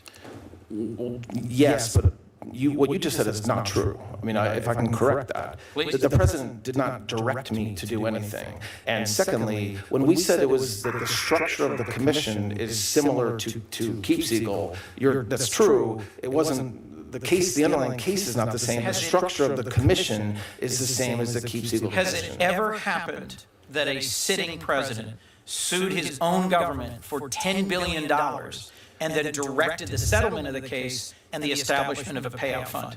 Not that I'm aware, but there's a lot of things that President Trump's the first of. No president had been indicted 1, 2, 3, 4, 5, 6, 7, 8 times either. Correct. No president's been indicted. And will you commit that none of this money will go to President Trump's campaign donors? I am not committing to anything beyond the settlement agreement itself. When you say campaign donors, that they are not excluded from seeking compensation. Last question. During Police Week, I heard from a number of law enforcement friends who found it appalling that there was the possibility that folks like the Oath Keepers, the Proud Boys who had assaulted Capitol police officers could receive multi-million-dollar payouts from this fund. Will you commit that no one who has been convicted of assaulting a police officer will receive a payout from this fund? So I shared the concerns that apparently members of law enforcement gave to you last week, although none of this was announced last week, so that's surprising. But they had heard rumors there would be a settlement fund. Okay, but anybody can apply. The commission will set. The commissioners will set rules, I'm sure. That's not for me to set. That's for the commissioners. And whether an individual, an oath keeper, as you just mentioned, applies for compensation, is anybody in this country can apply. Well, we'll be watching this very closely as this goes forward. I don't think the settlement fund should be set up this way or for these purposes. I appreciate your answers today. Thank you, Mr. Speaker. Thank you, Mr. Chairman. Mr. Attorney General, thank you for being here this morning and responding to our questions. I want to follow on a couple that have been asked with regards to the Department of Justice's state and local law enforcement programs. $1.2 billion in proposed cuts. We're looking at it very carefully because many of these grants and programs have significant impact on our state, small population, large area to deal with. The budget also calls for consolidation of the Office of Violence Against Women, the community-oriented policing services, and the OJP programs. Is the Office of Tribal Justice one of the offices that are also intended to be consolidated?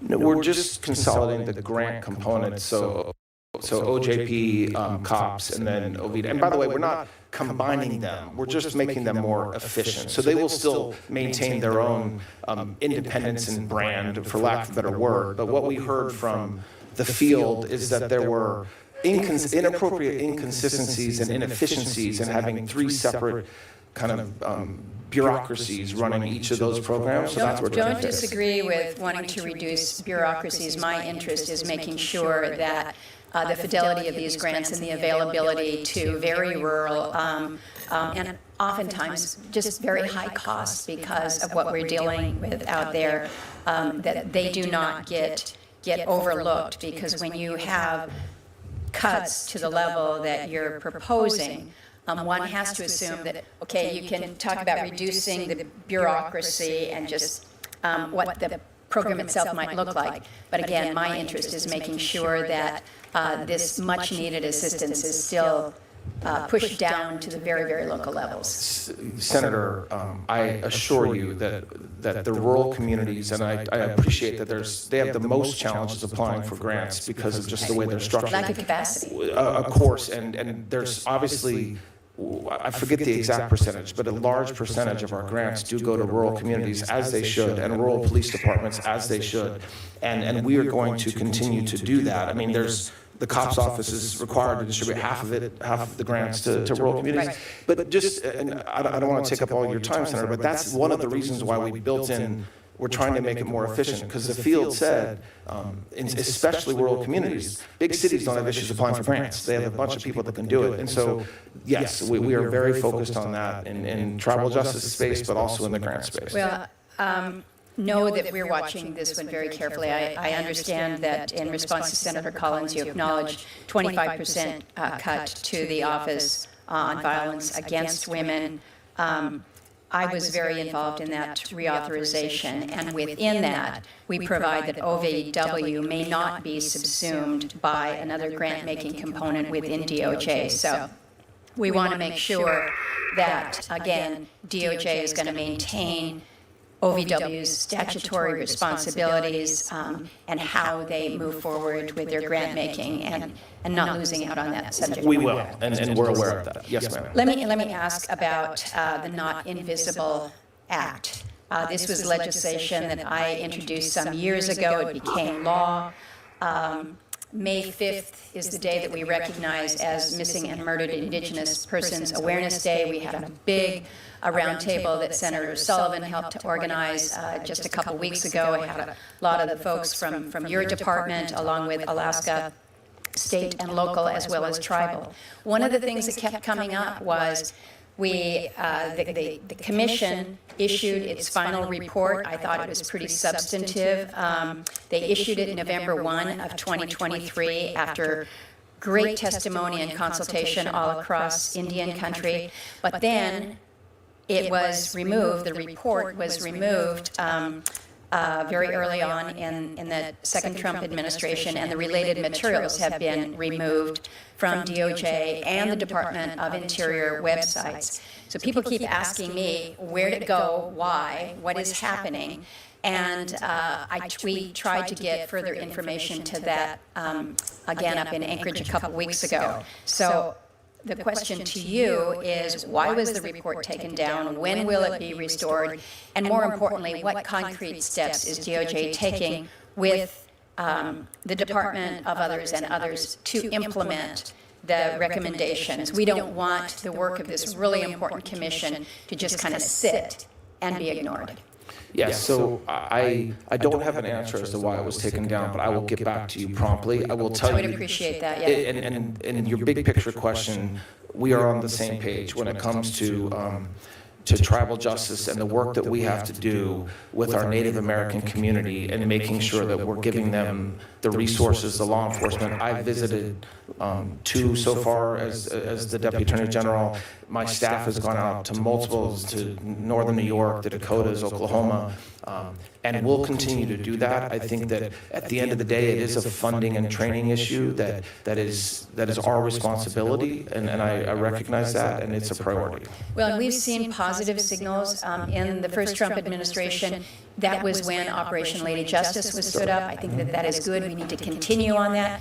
You've put good people tasked to this, but this is where it gets confusing, because when you have a public-facing website that helps people navigate through some of the reporting and the lack of data, that's where we could use a little help. So if you can get back with me on that, I would appreciate it. I will. Thank you, Mr. Chairman. About overpaying for weight loss injections? Watch this. Get started for only $39 for the first month with Weight Loss by Hers. No in-person doctor's visits, no insurance required. Hers offers personalized treatment plans tailored to your lifestyle, health history, and weight loss goals. With unlimited dosage adjustments and 24/7 access to provider messaging via app, there are no surprises, just ongoing support. Take the free assessment today to get started.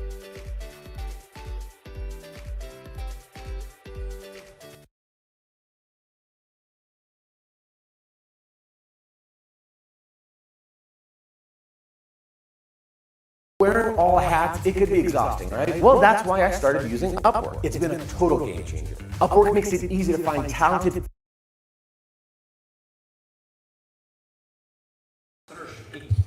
Thank you, Mr. Acting Attorney General, for being here. As you alluded to in your opening statement, there is an acute staffing shortage at the Bureau of Prisons. At FCI Berlin in New Hampshire, staffing levels have dropped to 58% of authorized levels. And that's at a time when correctional officers are being asked to take on added duties where they have detainees being sent to our federal prison, and the retention incentives have dropped significantly. So as you point out, the Bureau received an additional $3 billion in the reconciliation bill to address staffing issues. And you're asking for additional funding, which I appreciate. But how do you plan to use those supplemental funds to address recruitment and detention of staff at facilities like FCI Berlin? Thank you for that question. It is a crisis. And the crisis on staffing is twofold. One is we're not paying them enough, and they can walk across the street to county jails and make more money. And two, because we're not paying them enough, there's shortages, so they're required to work overtime. They're required to actually... I understand the problem. Can you explain what you're going to do to address it? We're doing both. I mean, we're addressing the compensation, and we've already worked with Director Marshall over the past several months to give some retention money to officers who are staying. But we have to pay them more, and we have to make it worthwhile for them to stay. And the only way to do that is with money. The only way to do that is I can tell you that FCI Berlin has not seen that money yet, and it's going to be critical to get it out. Let me change to another topic, because we have a new DEA drug lab in Londonderry, New Hampshire. I'm very pleased that we've got that New England Regional Drug Lab. I worked hard to try and support the effort to get it there. But I'm concerned now that DEA doesn't have the personnel that they need in order to fully operate it. And when we raised this at hearings, both in the House and Senate, with DEA, what they told us was that DOJ has routinely denied its request for greater allocations of personnel, meaning that they are going to have difficulties hiring the sufficient personnel they need to fully operate this new lab. So can you commit that you will ensure that the personnel that are needed to operate the lab are able to be hired? Yes, and our budget asks for that funding, and I agree with you, Senator, that it's crucial to have that. And that there's shortages. You're right. Let me weigh in on with Senator Collins and Senator Murkowski and their concerns about the Office of Violence Against Women and the grants. I don't support the cut of 25% for that budget. But we have a greater issue, because my staff has heard from organizations in New Hampshire working on domestic violence concerns that the department is continuing to hold fiscal year 25 funding for the office. And for some of these organizations, they had their grants canceled early in 2025. This disruption has caused those organizations to scale back to start laying off staff, which limits their ability to help survivors. So when is the department going to make available the fiscal year 25 and 26 grant funds that have already been approved by Congress? So the NOFOs for 2 of the 3 agencies are all out and back. There's one NOFO that's pending from 25 that we expect to get out any day now, and then we'll start working on 26. And so it's done on a rolling basis, and we're working every day very hard to get that money out. As far as grants that were canceled, I believe 330 some were canceled, just about 5 or 6% of the overall grants awarded for various reasons. But grants that were more than that were initially canceled, and the grants. But those are grants that had been approved by Congress that had already been sent out. Why is the department canceling funding that our organizations are depending on in order to help survivors? Well, it's not that they were approved by Congress. The money was, and so for a very small portion of grants, they were canceled for various reasons. So well, they were canceled because DOGE came in and made significant cuts, and the administration has made cuts. I guess I'm not going to argue with you about why that happened. I think it was wrong. I'm going to acknowledge your commitment to ensure that those funds are going to go out to the organizations that are depending on them so that they can serve the people who need it. I commit to that. Thank you. Last fall, the U.S. trustee for Region 1 didn't name a new Chapter 13 standing trustee for New Hampshire. Instead, he assigned New Hampshire's duties to Maine's standing trustee over the objections of the New Hampshire Bankruptcy Bar. The transition from New Hampshire's standing trustee to the new Maine trustee, who's supposed to be serving both states, has not gone well. Debtors who had completed their payments were not being discharged from bankruptcy. Creditors and attorneys were not getting paid. In fact, a motion to remove the New Hampshire and Maine trustee was filed, and the New Hampshire bankruptcy judge admonished the trustee, but unfortunately didn't ultimately remove him.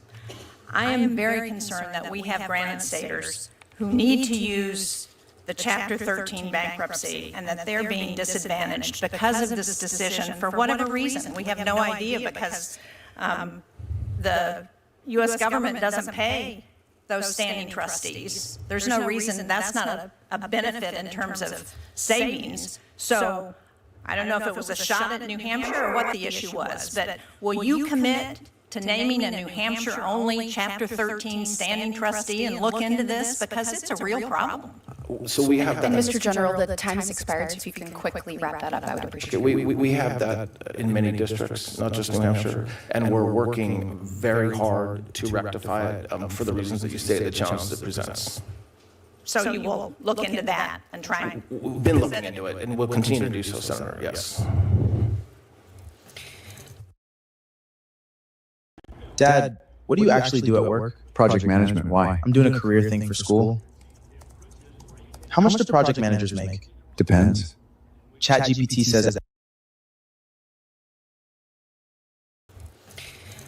Thank you. Mr. General, appreciate you being here today. I wanted to start with an issue that I raised with you in your confirmation hearing in the Senate Judiciary Committee. We talked about the Executive Office for Immigration Reform. Some people call it EOIR, some people call it EOR, but ultimately it oversees our immigration courts.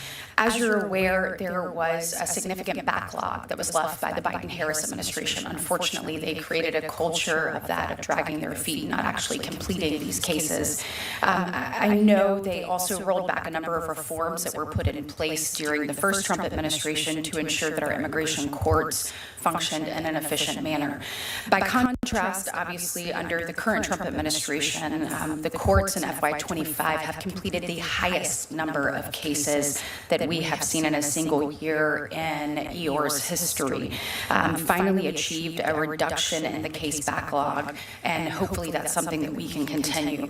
I saw in your budget that you increased this by 12%. I wanted to talk, is that going to help you continue on eliminating this backlog, improve efficiencies and operations of these immigration courts? And then also on that, how does the budget request support efforts to actually modernize this process, making sure that we're not only using the current system, but we're looking at how can we be more efficient in the future?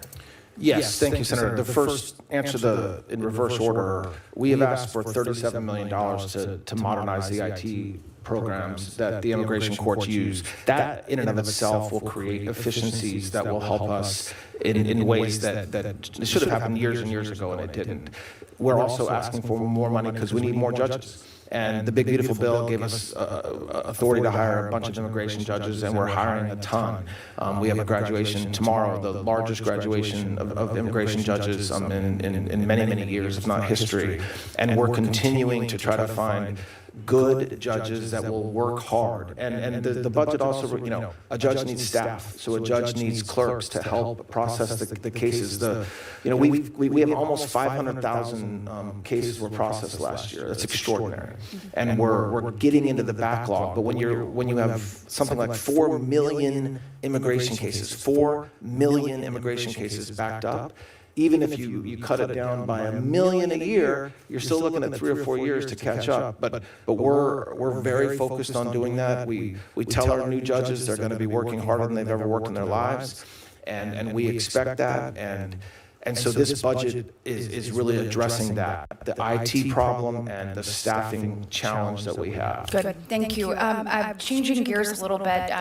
Obviously, we are so proud to see the crackdown on crime across the country, lowest murder rate that we have seen, the significant actually getting back to the mission of getting the bad guys and putting criminals behind bars. I talked to Director Patel about this last week, but there's great work being done by the FBI and DOJ in my home state. Operation Southern Star in Montgomery has been significant. That's where I live. We appreciate that effort. I know that communities across the country appreciate the work that you're doing. Can you discuss how this request increase in resources that you have in this budget is going to allow us to build on the current successes and enhance cooperation with state and local partners across the country so that we can do more of what we've seen in Montgomery over the Operation Southern Star? Yes. So there is nothing more important than our state and local partnerships when it comes to combating violent crime. Nearly every violent criminal that's arrested by the feds are assisted by a cop or a detective or a trooper in that case. And so when we talk about the work that the federal government and the FBI and DEA and marshals and ATF and HSI have done over the past year, we are really talking about the work that they did partnering with the state and locals. So our budget reflects that. We want $2.9 billion for state and local grants. That's money that's going to go to law enforcement to combat violent crime. $12 billion for our budget for violent crime. And you said that, but I want to make sure I'm giving props to the great men and women of law enforcement in our country. It worked. I mean, we did see meaningful reductions in violent crime, which means everybody's streets are safer than they were a year and a half ago. So. Well, as someone who is raising two teenagers and wants these streets to be safer, particularly the ones, where all these families are trying to build their lives, we say thank you. Last question. I know that the budget also is going to stand up the National Fraud Enforcement Division. I know that there's been a lot of misnomers about that out there. It is important we make sure that taxpayer dollars are used judiciously and the people who do not do that are held accountable. Can you talk about some of the work that the division has been doing and how the funding will allow DOJ to continue protecting Americans and their hard-earned tax dollars? Yes, so we asked for $30 million because we need lawyers to help build this new division up. And what we've done already, and you've seen it in the news, in Minnesota and other locations, really everywhere. Minnesota's been a focus, but in every state, the National Fraud Division has an AUSA assigned to that division now. And their goal is very simple, to find criminals who are stealing from the government. That's it. And so that comes in the area of healthcare, but it comes in a lot of different places. And I expect that everybody in this body will be very satisfied with the work when I come back next time, because it's doing great work. Americans are sick of people not being held accountable, so we hope that we see some people actually prosecuted for these crimes. Thank you so much. Senator Merkley. Pressure washer companies spent billions making sure you never discover what I'm about to show you about your garden.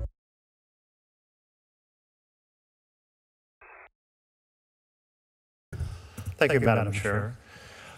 And Senator Murray, do you want to jump in first? Okay. Thank you, Acting Attorney General. So the budget has a $500 million cut to the COPS grants. Those grants are certainly important to our local law enforcement, for staff, for equipment, for investigations. Is there any particular reason that you think the police departments need less money now than they did before? And would you be supportive if we advocate for more funding rather than less? So local law enforcement needs all the money we can give them. I agree with that very much. And whether I would be supportive of more money that you all come together for local law enforcement, yes, I will. I mean, look, thank you. I appreciate that. Sure. There is a bill called the Stop Institutional Child Abuse Act that senators on both sides of the aisle supported, including Senators Tuberville and Cornyn. And this is about the troubled teen industry, where there are basically all kinds of fairly unregulated, without oversight, companies that say, hey, send your teen to us, and we'll get them on the right path. This institutional care often results in institutional abuse. And what we did when we passed and funded that bill, because we had both authorized it and then we funded it, was to have the National Academies of Science study, because there's 50,000 kids that are in these institutional settings each year. They're often taken away in the middle of the night under arrangements with the parents. The parents think they're sending their kids to get help, but often they're sending their kids into abuse. Will you take a look at this issue and just kind of track the National Academies as they proceed to study this? And if there are ways that we can reduce abuse, help us find that path. Yes, of course. Thank you. To follow up, you noted that it would be up to the 5 commissioners that you appoint to determine whether there are any guidelines. Will you encourage the folks that you select to ensure that folks who were convicted of violent acts against police officers do not get compensation from this fund? Well, I expect they will. They don't have the option of establishing guidelines. The commissioners will establish guidelines. And so will you encourage them to have a guideline that says those who have been convicted of violent acts against police officers are not eligible?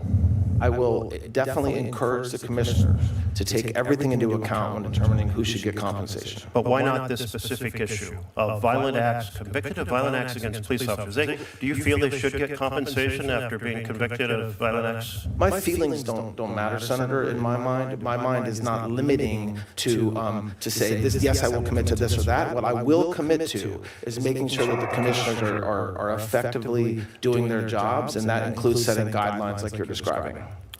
Okay, I'm disappointed that you feel it's acceptable that those who are convicted of violently assaulted.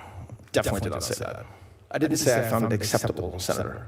Will you agree to encourage those commissioners to set a guideline that compensation will not go to individuals who are convicted of assaulting police officers? I expect... Just a yes would answer my question, or no? A yes will not answer that question. I mean, you're asking whether I will encourage. I don't think that's a fair word. I don't think it's the Attorney General's job to encourage commissioners to do or not do anything. Okay, well, we'll move on, but I will say that you have complete power over who you appoint, so you have huge influence. You are going to be evaluating the inclinations and attitudes of those who will serve, and certainly this looks extraordinary. You described it as parallel to a fund set up to compensate Native Americans who were discriminated against in the agricultural world. It's not parallel at all. President Obama did not sue his own Department of Justice. He did not have a judge saying that Williams had, let's see, how did she put it? Kathleen Williams, the judge handling the lawsuit, dismissed the case and finally admonished the government agency, notably the Justice Department, for not being transparent about the settlement deal. Williams previously assigned a group of attorneys to determine whether there was a conflict of case, since as sitting President Trump was suing entities, quote, entities whose decisions are subject to his direction. This type of conflict of interest did not at all involved in the fund set up to compensate those who were discriminated against in the agricultural realm. I want to go on to the Epstein investigation. Is it closed or open? When you say the Epstein investigation, what are you referring to, Senator? Well, the FBI said in last year in July that it had closed the Epstein investigation. So I'm just using their words. Is it open or closed? I don't believe the FBI said that. If you're referring you're head of the Department of Justice, is the Epstein investigation open or closed? But I guess I don't understand what Epstein investigation means. Well, let me put it out for Epstein himself. Yes, he's dead.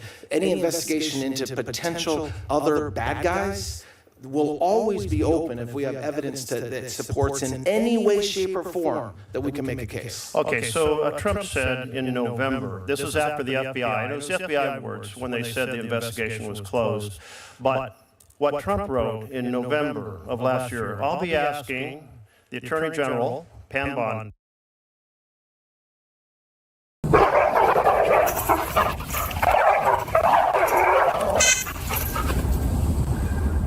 Whoa, that worked. Pam Bondi and the Department of Justice, together with our great patriots FBI, to investigate Jeffrey Epstein's involvement and relationships with, and he gave a specific list, Bill Clinton, Larry Summers, Reid Hoffman, people at J.P. Morgan, and many other people to determine what was going on.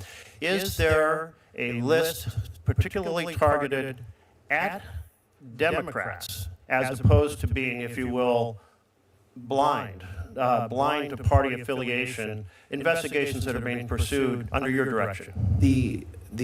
Any investigation, no matter Republican, Democrat, man, woman, old, young, any investigation will be open if the Department of Justice and the FBI have evidence that a crime's been committed. And that doesn't, I mean, you're talking about... You commit to pursue regardless of political affiliation?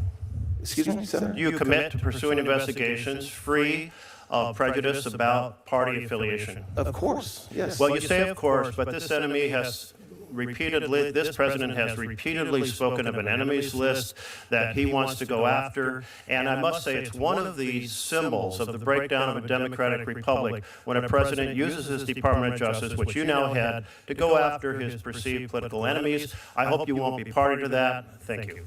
I mean, I couldn't agree with you more, and that's why what happened during the Biden administration was so disgusting. That is completely inappropriate and wrong. There is no comparison to the absolute fair-minded pursuit of justice under the previous administration and this administration's pursuit of an enemies list. Thank you. Senator Murray. I believe Senator Fisher was next. Yeah. Senator Fisher, so glad of you to join us.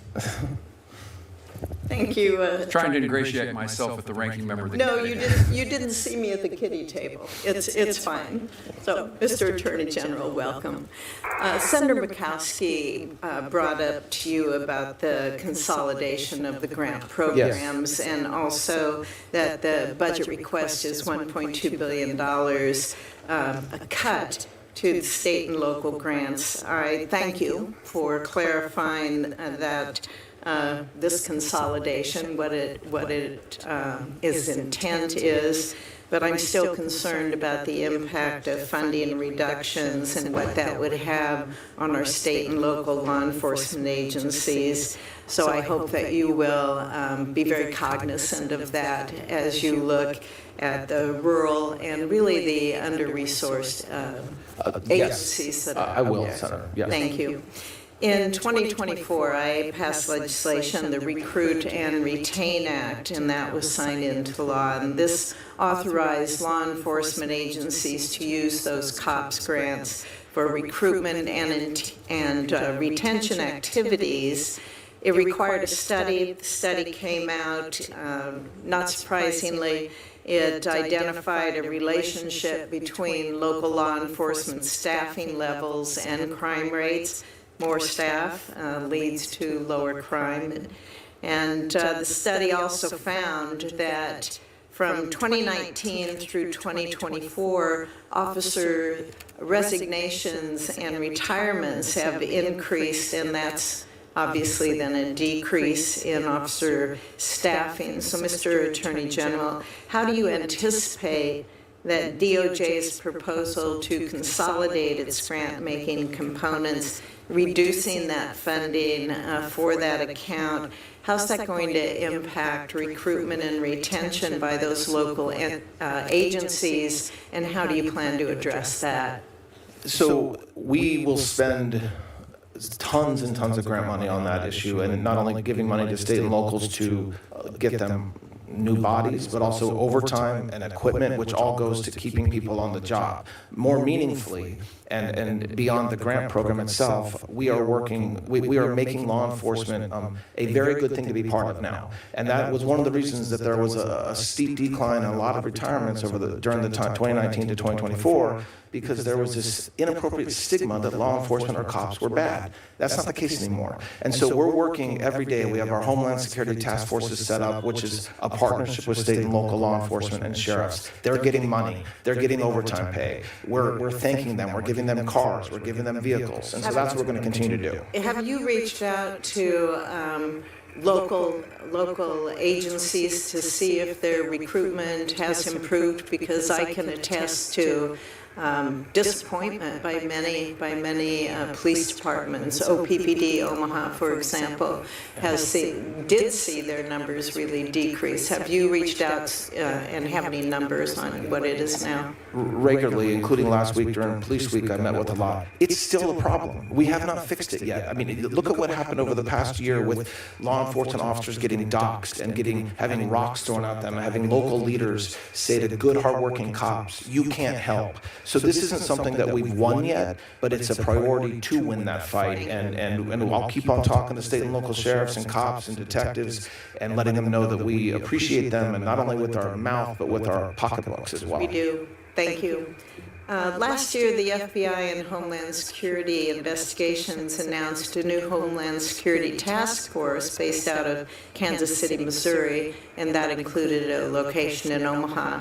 Yes. And focus is obviously combating trafficking of humans and drugs and weapons, money laundering, alien smuggling, homicide, extortion, on and on. We did see members of this task force, they arrested a MS-13 gang leader in Grand Island, Nebraska, in the middle eastern part of the state. The 27 budget request cites the elimination of the Organized Crime Drug Enforcement Task Force's component, and instead... Hey everyone, big heads up, Paleo Valley's running a sale on all their meat sticks right now. You can get 36 for $36, which comes out to $1.20 per stick. But before you go... And instead requests appropriations be made directly to agencies like DEA and FBI.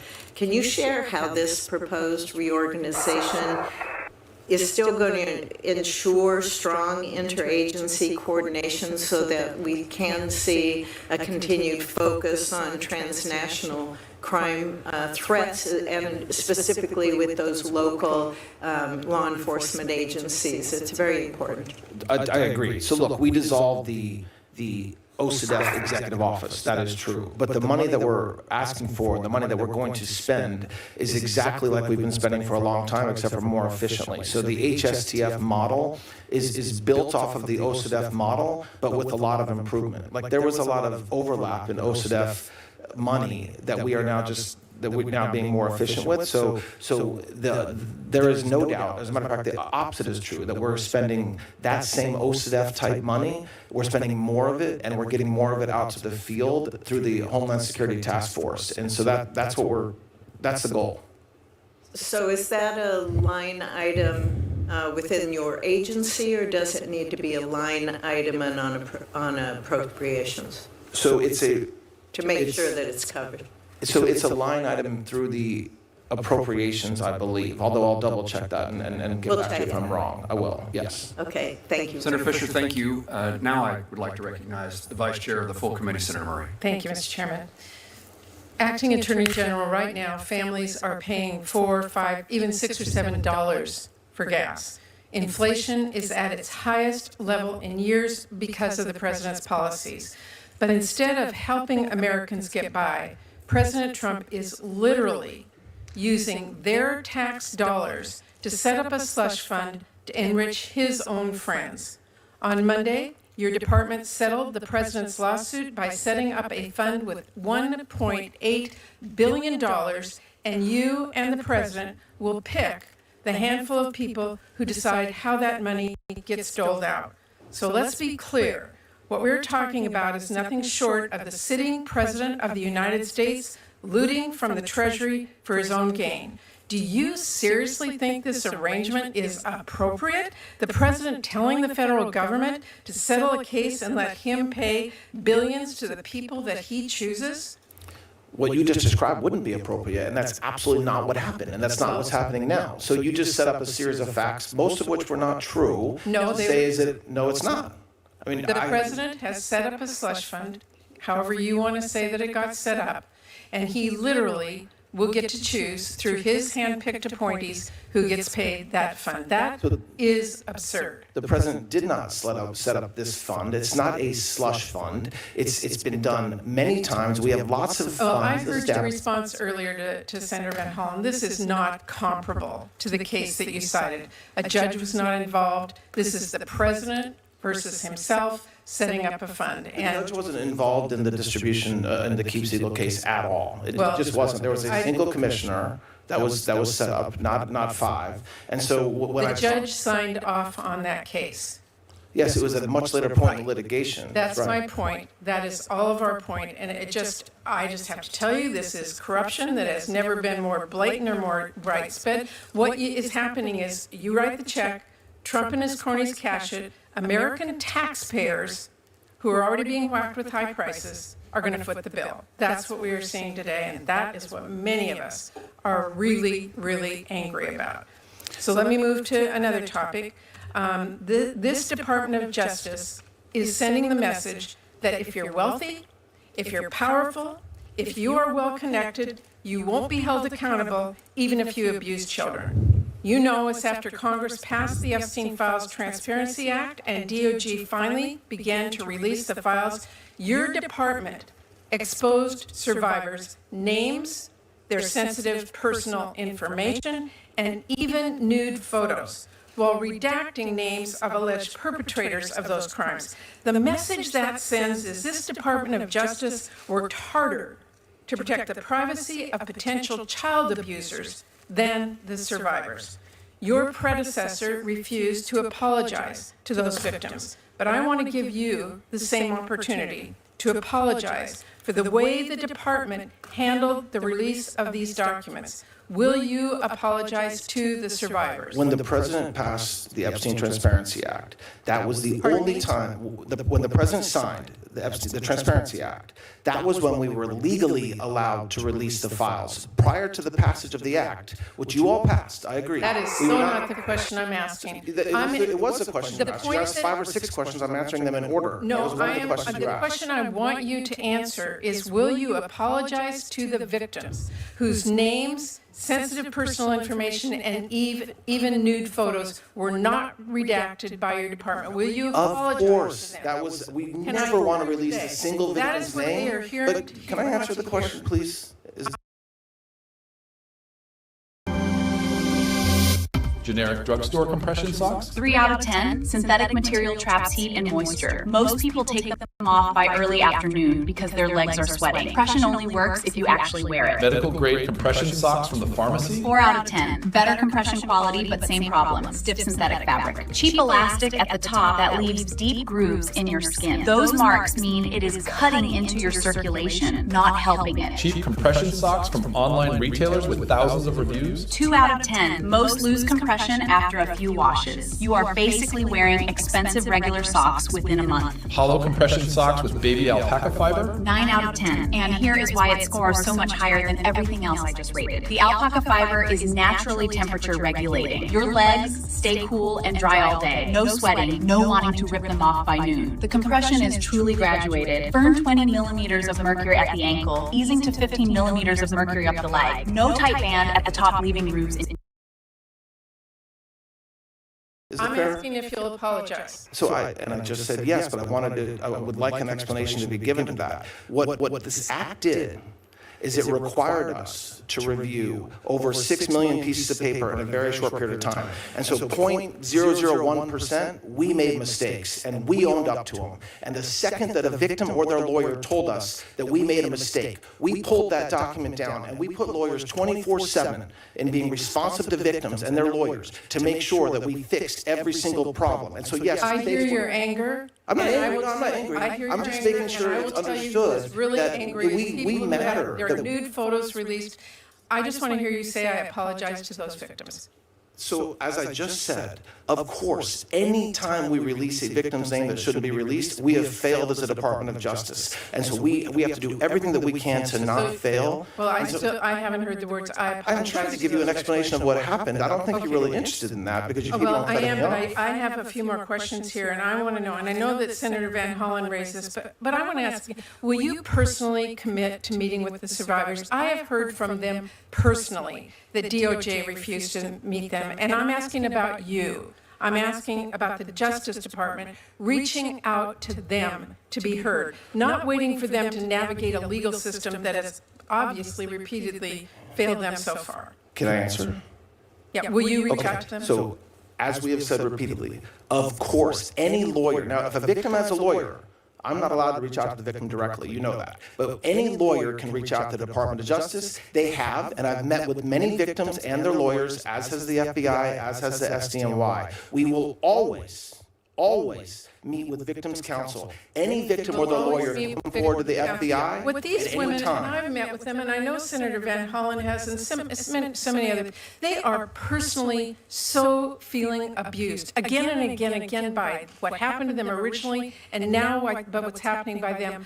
I am saying to you, as a human being, who don't make them navigate a system that is impossible to navigate, that's already abused them. Reach out and ask to meet So with wait, them. you're That is asking all me I'm to asking. call, you want me to personally call the victims? Is that I what you're can asking help me to you do? reach them.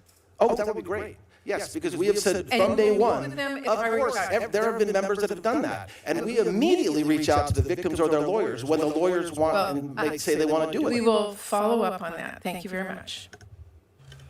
Let me ask a few questions, and then we'll get to Senator Reid and Senator. I can't get over how dumb these senators are. Conclusion of the hearing. I want to. Oh yes, and Senator Gillibrand. Excuse me for my lack of peripheral vision. We'll make certain, Senator Gillibrand, that you are called on. General, worried about staffing and operational strains at the Bureau of Prisons. This committee, this subcommittee, and our full committee has tried to help in the last several years, and there was money in the reconciliation bill, $5 billion to support recruitment and retention efforts to address the BOP's maintenance backlog. In correctional facilities in Kansas, and we have certainly a major federal and lots of state correctional facilities, but officers, wardens, stakeholders continue to hear concerns about staffing shortages, aging infrastructure, deferred maintenance, officer retention, long-term strain placed on both personnel and inmates. What can you tell me about this budget request, and can you help me understand the circumstances you see at the Bureau of Prisons in this regard?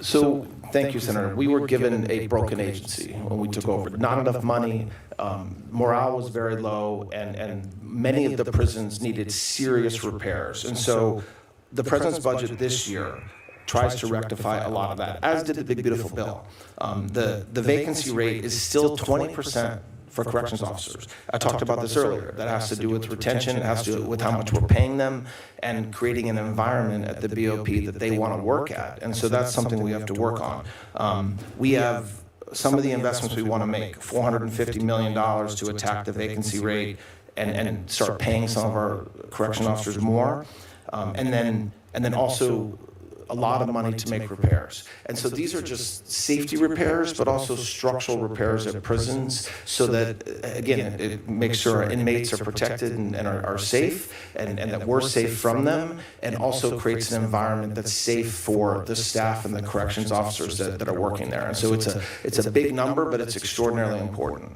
As recently as yesterday, General, I continue to hear from state and local law enforcement agencies about their desire and therefore the demand for training. Okay, let's see what this stuff does.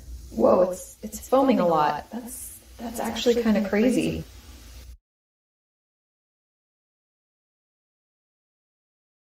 Drones and counter UAS systems. We are, Kansas City is a FIFA site.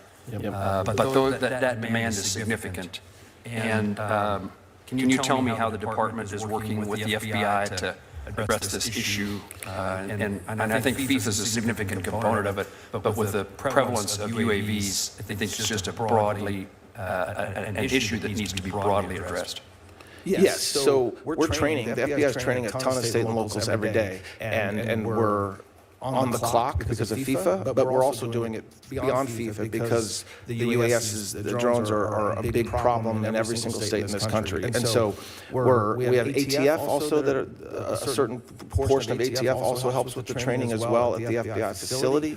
And we're going to continue to do that, meaning we're going to continue to offer and provide training to state and locals. We're also asking for money in our budget to help shore that up a little bit so that we can continue to not only offer training, but have a defense to the U.S.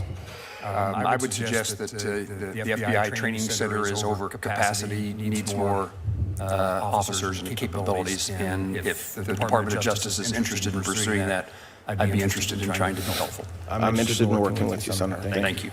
Grant administration, I think things are getting better, but the Department of Justice, particularly in its grants to local law enforcement, it's been a really slow process this year in getting the money out the door.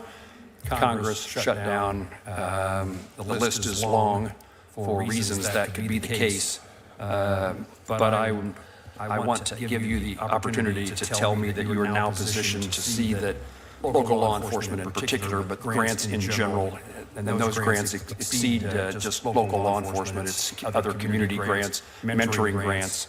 I want to make sure that you believe you're now positioned in terms of staffing and administrative abilities to make that process work better. We are working on that, and you're right. It's been slow. We now have all the 25s out except for maybe one. We're starting on 26 now. One program or one grant? One grant. One grant. I could be off a couple of grants, but we're mostly finished with that process. You're right. It doesn't. We didn't get the number from you guys till January, late January, so we had a late start. And we're going to turn to 26 now and get as much done as we can. As you know, they're distributed on a rolling basis, so it's not as if there's no money and then a ton of money. So we're trying to get the wheels turning as quickly as we can to get money out. Thank you. Senator Reed. Thank you, Mr. Chairman. Mr. Blanche, how many taxpayers' returns were leaked by the IRS contractor in the 2020 breach?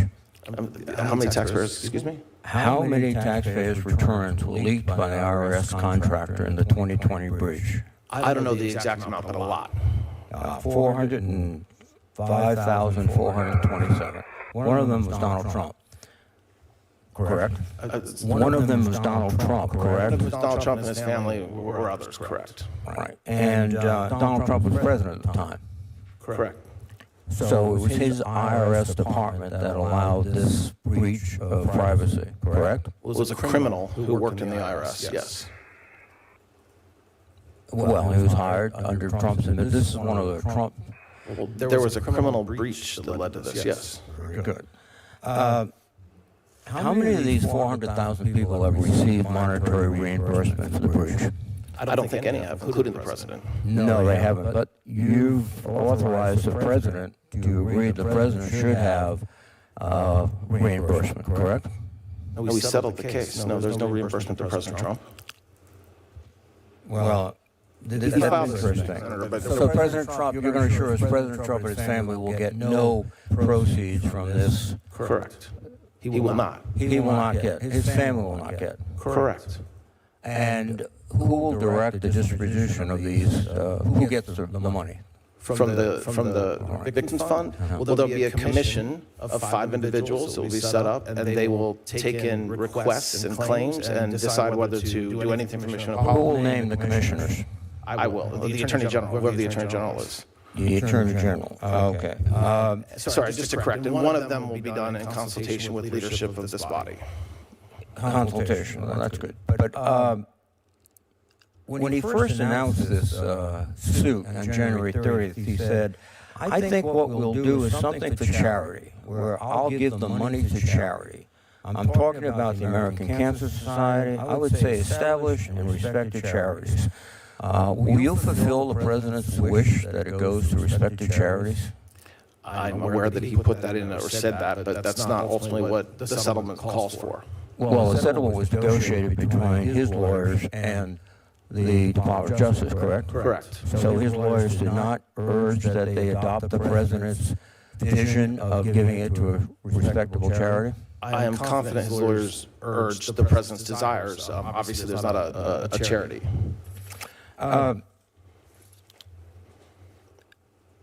The order that you signed yesterday states that the government pay this settlement if the Secretary of Treasury has certified the payment. Is that correct? Correct. Is it a coincidence that the General Counsel of the Department of Treasury resigned yesterday? I don't know if it's a coincidence. Have you looked, checked? Have I checked? Yeah. I have not. My neighbor asked me why I was dragging out my pressure washer when he cleans his entire property with a garden hose attachment that costs less. As to why he resigned? It just seems to be very coincidental that a high-ranking member of the Department of Treasury, Senate confirmed, would resign the day that the Treasury Department was required essentially to certify these payments.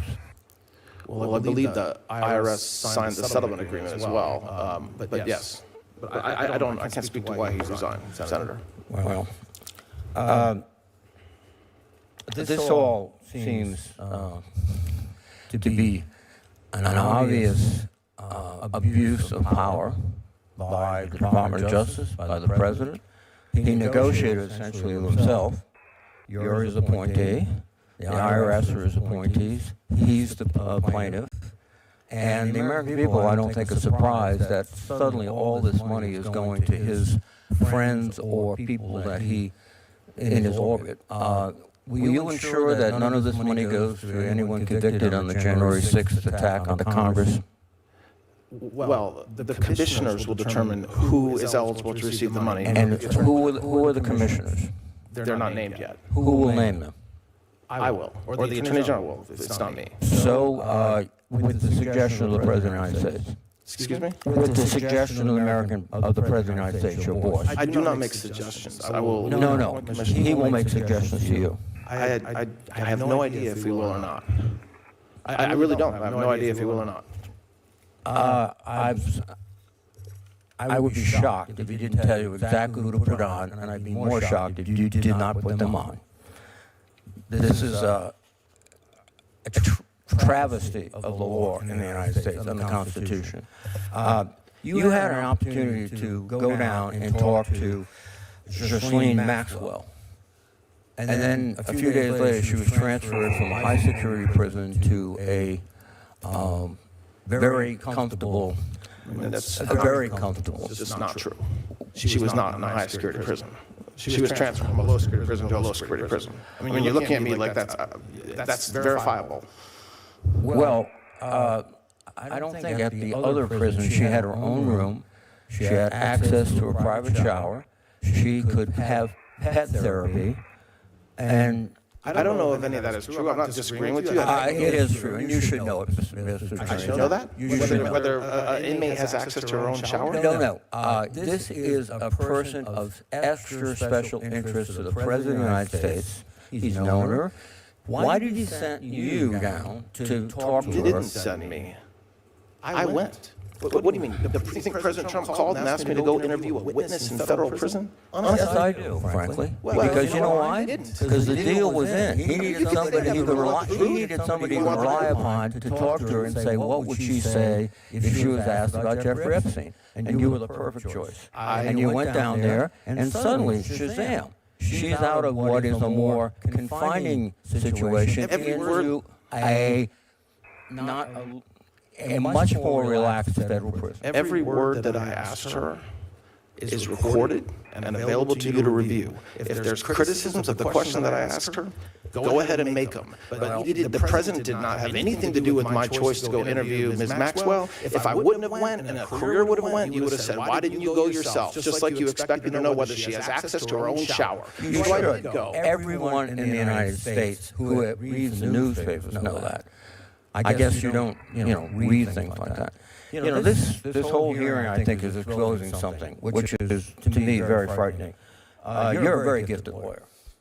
But from my perspective, you have very little faith to the Constitution and the people of America, and you're the president's consigliere. Your perspective is completely wrong. So I think the facts will prove me right. Thank you. Thank you, Mr. Chairman. Mr. Blanche, last May, my staff at Homeland Security and Government Affairs Committee released a report documenting that the inspectors general that President Trump fired had together, collectively, had uncovered billions of dollars in fraud, waste, and abuse. We oversee IGs and believe that they're incredibly important to hold government accountable. Which needs to be done so that American people have trust and confidence in the work that we do here.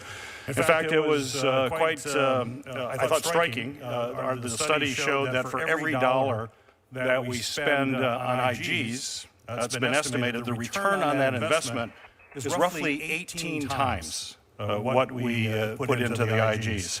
But despite the administration's purported focus on fraud, your department FY27 request would actually cut these IGs, their budget, by nearly a third. These are folks that have an 18-to-1 return on investment. Prior to being in public service, I spent 20 plus years in the investment business.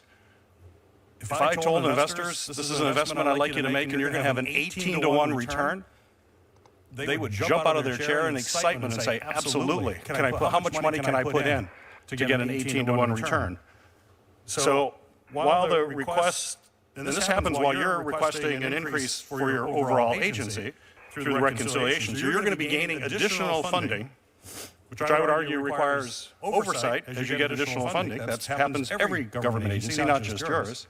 And to have a massive cut of IGs with an 18-to-1 ROI, why was that decision made, and how do you intend to have robust oversight of the department when you're cutting the folks who are responsible for that and have a brilliant track record of doing that with every administration, Democratic or Republican, before you? So I agree the IGs are extraordinarily important. The budget that was proposed, it was developed consulting with the IGs. And so this is a budget that OMB and DOJ worked with the IG's office to come up with, and this was an agreed upon budget from them. So while not, just because you're not giving more money and you're taking away money, doesn't mean the conclusion you reach is accurate, which is that it's going to result in less work or less return on our investment. I just don't think that's true. Well, that makes no sense, of course. If you have 1/3 fewer folks working, granted, maybe they're incredibly more productive, but it's really clear with an 18-to-1 return, investing as your budget is growing, you're going to have that kind of return.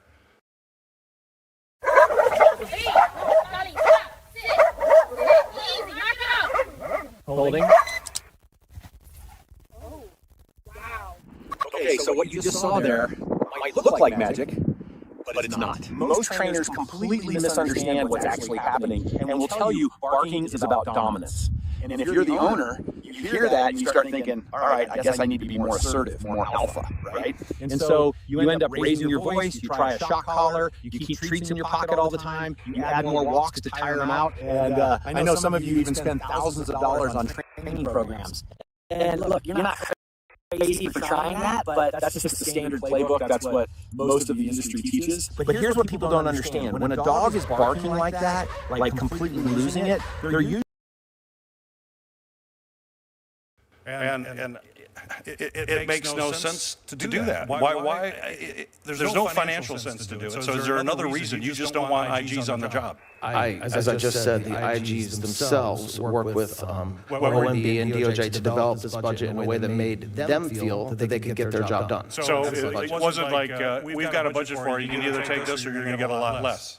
I wasn't part of the conversation, but I assure you... I can't imagine IGs are going to say, okay, we want fewer of us even though we have an 18-to-1 return, and we're the guardian to make sure that people can trust what happens in federal government. And it makes no sense to me to have that cut. And I think it speaks volumes of what this administration is really focused on, and it's not about reducing waste, fraud, and abuse.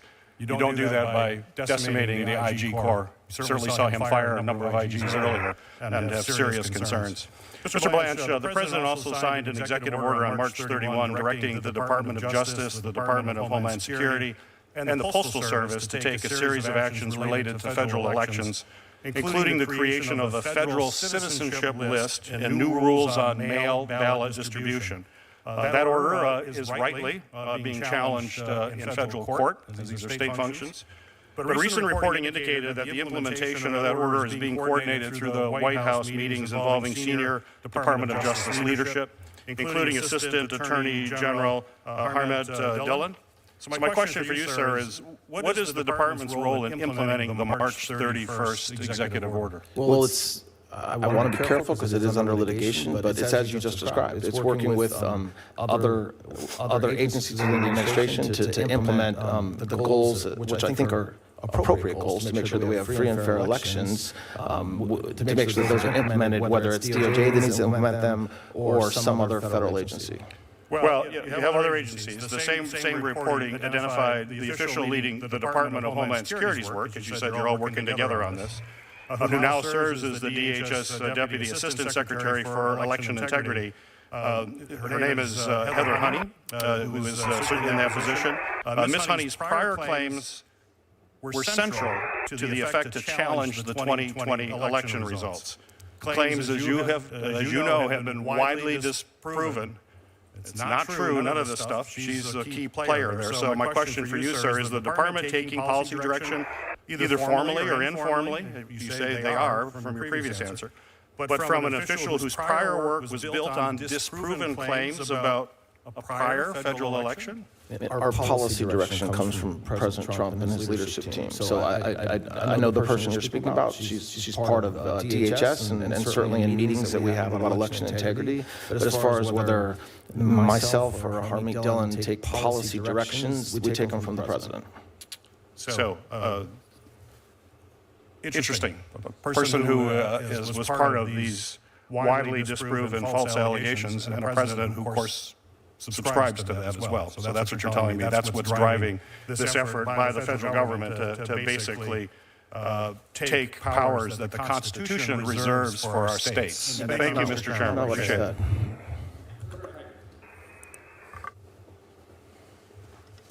Thank you, Mr. Chairman. Welcome, General Blanche. General Blanche, last week I took this topic up with Director Patel. I'd like to revisit it with you. That has to do with the work that's taking place in various jurisdictions across the country to make them more safe. And I want to commend the department for the work on Memphis Safe. The task force there has resulted in a 43% decrease in violent crime since the operation commenced. I think it's a shining example of what happens when you have state and local governments cooperating with the federal government, and the dramatic improvements that we've seen in violent crime and enhancing safety are really very much appreciated. I just wanted to ask you to take a few minutes and walk us through the whole of government approach that you've taken and how that's been executed, and from that, what lessons we might learn that could be applied to other jurisdictions. Thank you, Senator. Yes, in your state, the Memphis task force is one of the shining stars of law enforcement over the past year, also DC as well. And the way that it works is that we no longer care about stats within an agency, the FBI, DEA, marshals, HSI, state and local. It's just one government. It's a one government approach. So what happens in Memphis, and what should happen in every city in this country, is every day law enforcement gets together in a room and they decide who they're going to go out and get that day, whether it's someone wanted for murder, rape, any other burglary, whether it's just somebody who has a warrant out for their arrest, and then they focus on doing it. And they do it if they need a prosecutor to write a warrant, they go to get the prosecutor to write a warrant. If they need a state DA to help because it's a state charge, they get the state DA's office. And what you saw, you just described the reduction in crime. But you have streets in Memphis now that were unwalkable 6 months ago, and that now there was a few new restaurants opening, I heard last week, and that's complete success. I wish we could do what we were able to do in Memphis in every city in this country. Could we stay on that for just a moment? Because I understand that there are other jurisdictions in the United States that are refusing to cooperate. Is there anything that we could do, any tool that we could provide to help you with this, with these non-compliant jurisdictions? Look, I think one thing we can do is just keep on showing the American people what it looks like when you do it right, and hopefully these local politicians that are doing it wrong will be shamed into doing it right. We also are, in many cases, filing lawsuits against some of these cities where they're actually violating the Constitution and violating federal law in the way that they're treating federal law enforcement and the work that federal law enforcement is doing. But all I can do as the acting Attorney General is offer everybody. If you live anywhere here on the map, we can get you a brand new heating and air conditioning system. It's a system that's going to be able to do both, so it will keep you comfortable year-round. We can get you that system for $0 down with 0% interest financing. That means you are paying nothing extra to spread out the cost of that brand new system over time. On top of that, we have guaranteed super low affordable monthly payments. If you're interested, if you want more information on this, you can click below. It's going to take you to a page with a few quick questions. Answer those, and we'll reach out.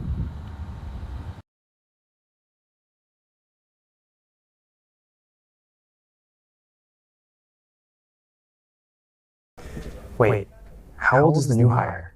I don't know, but he literally uses Excel. You must be the new analyst. Yes, first day.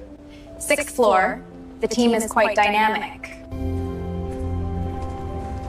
You're the new hire? 10 years in the industry, different company. Which tools do you use? Excel, PowerPoint, the usual. Right. Welcome. Henderson analysis. Full deck, client ready by Friday. Michael, what's your approach to client analysis? I start with the data, build the model, cross-reference. How long does that take you? 3 days for something thorough. Diana, how long for you? 4 hours. We'll talk after the meeting. I'm going to be honest with you. Please. Your experience is real, but the way you work is 10 years behind. AI tools, this team operates differently. Automation, speed. I can learn. You have 2 weeks to show me. I'd hate to let someone with your background go, but I will. First week? That obvious? I've seen that look before. Caroline gave you the 2-week speech. Was I that loud? Walls are thin. 10 years of experience, and I'm 3 times slower than a 30-year-old. Not slower. Different tools. Same thing. No, it's not. I was exactly where you are 2 years ago. Same speech from Caroline, same feeling. What did you do? Found this app. Corsive. AI tools, right tool for each task. 28 days, 15 minutes a day. My output tripled. Caroline hasn't mentioned the 2-week speech since. You're still here. I'm still here. You have 10 years they don't have. Add the right tools, nobody in that room touches you.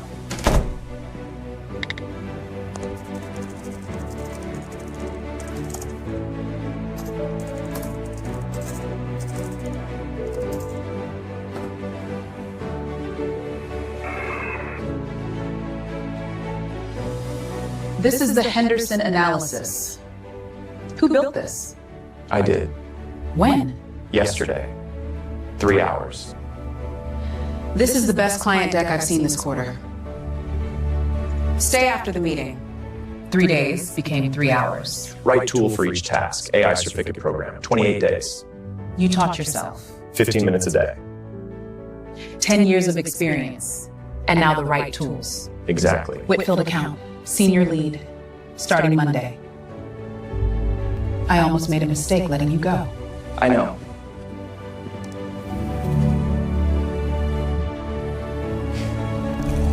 Whitford account, senior lead. Yes. How? AI certificate program. 28 days, 15 minutes a day. You want the link? Send it. That we will work as hard as we can with our law enforcement to work with the state and locals to combat crime. And that's what President Trump ordered me to do, and that's what I will continue to do. Well, thank you for that. I would just like to show my colleagues they get a daily report on the results of what's happening in Memphis from your team and many others, and it's quite impressive. The accountability makes a real difference. I'd like to turn to another issue, though, one that's deeply concerning. I think it is concerning to me. It should be concerning to every American, and that's bringing to light what happened under the previous administration, the Biden Department of Justice, when they weaponized the extraordinary powers of your department with Arctic frost. If you think about it, they used this Arctic frost to persecute the president and also go after his closest allies, including me. And I was shocked to find out last year that under President Biden, the DOJ had secretly obtained my phone records from Verizon. And even though Verizon was obligated to let me know that, they chose not to. And when I brought the problem to Verizon's attention, all they've done is tried to stonewall me. And we brought it before the FCC in the form of a complaint. Again, Verizon simply continues to stonewall. And if I think about what Verizon with the Biden DOJ did, they specifically chose to ignore the fact that nothing can or should stop a phone provider from notifying a member of Congress when their constitutional rights are being violated, as mine were violated. It turns out that Verizon's chief legal officer, Vandana Venkatesh, used to work for Henry Waxman, one of the most partisan players up here. And she, as the general counsel, I'm seriously concerned, at least, that Ms. Venkatesh and Verizon may have collaborated with their friends at the Biden DOJ. They never told me or my colleagues about it because they might have been worried that the truth would come out. They might have been worried that that would endanger their plans to make a $20 billion acquisition of Frontier Communications. It's contemptible, it's damning, but I think there may have been a real reason there. I want justice to be done here, and I really would appreciate your help getting to the bottom of it. So here's my question. Can I get your commitment that the DOJ will work with me and my colleagues, Senator Grassley and Senator Johnson, in bringing full accountability to this abuse of power? Absolutely, and obviously, Senator, one way we do that is by the work we're doing to make sure you all get your oversight. My wife called me lazy because I never do the things I say I'll do. I thought it was depression. We were both wrong. The kitchen light has been out all week. My wife asked me to change it on day 1.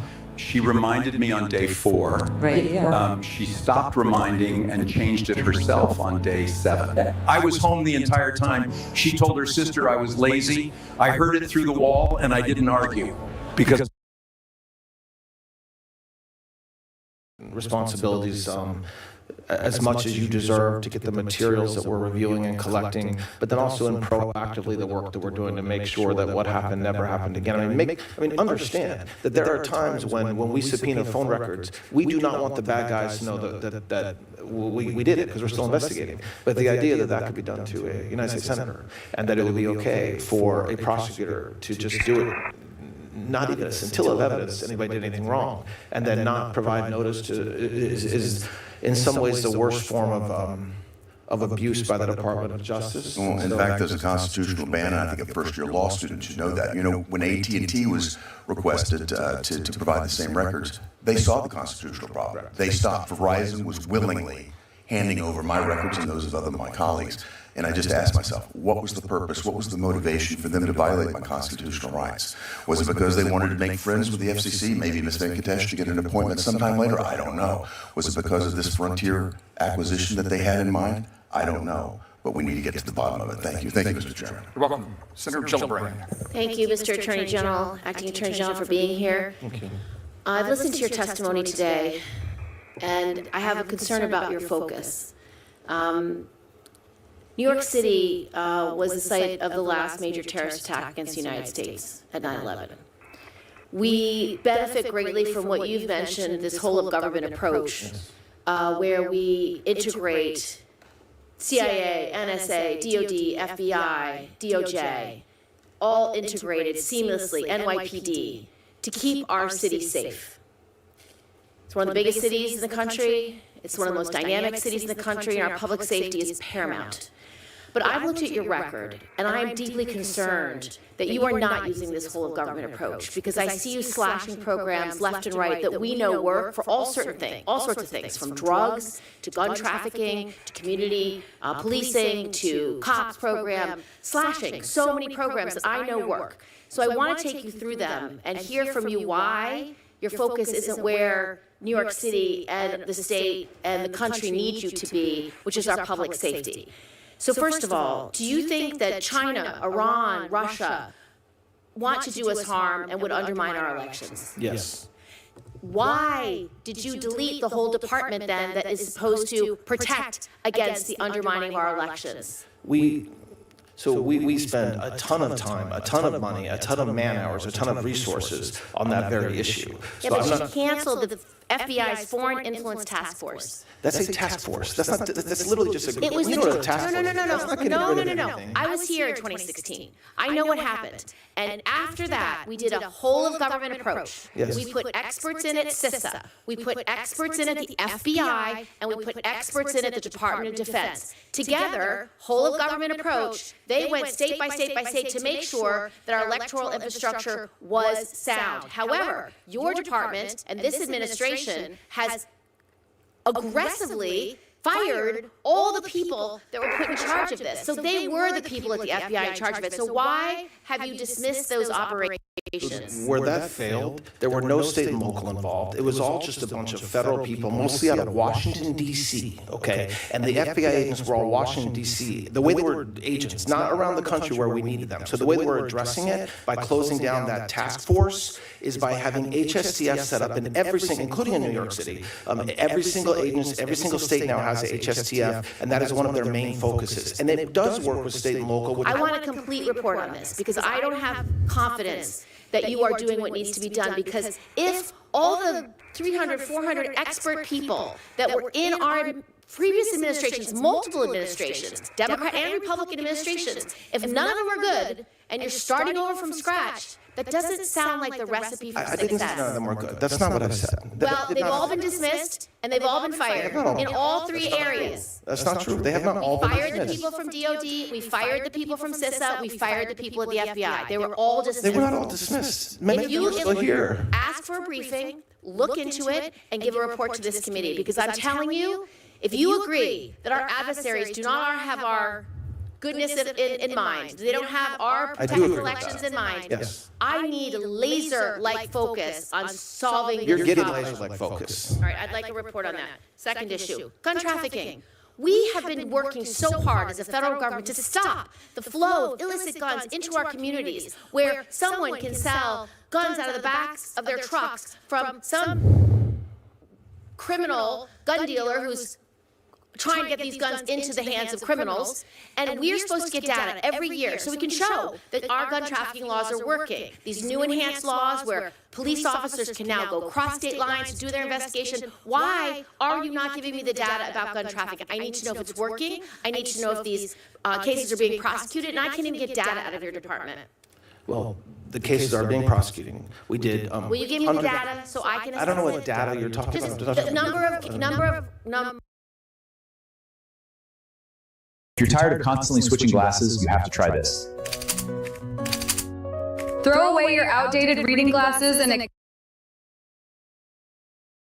number of weapons that have been seized, the number of cases that are being prosecuted. We keep track of how many weapons have been seized that are trafficked, and I'm waiting from your department over a year to get that data. To the extent there's data that we're Will you required send it? to. Okay, next point. Okay. I got like 5 points. I only get 5 minutes. Next point. Community violence intervention grants. You are slashing these community violence intervention grants. They work. We know they work. One of them was to New York for $4.2 million. Slashed. It prevents youth violence. These are programs that are working? Did you analyze whether this program was working before you slashed the funding? Yes, there's still a ton of funding for those programs. Not the ones in New York.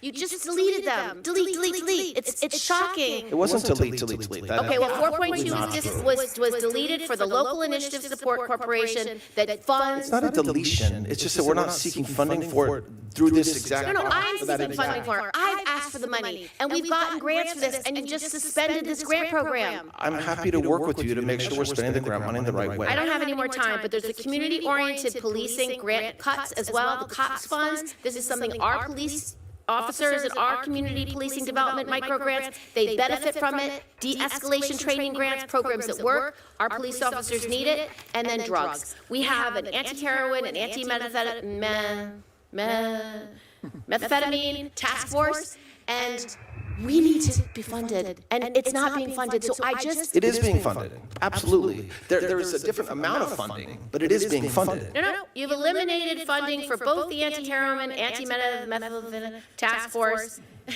I'm sorry.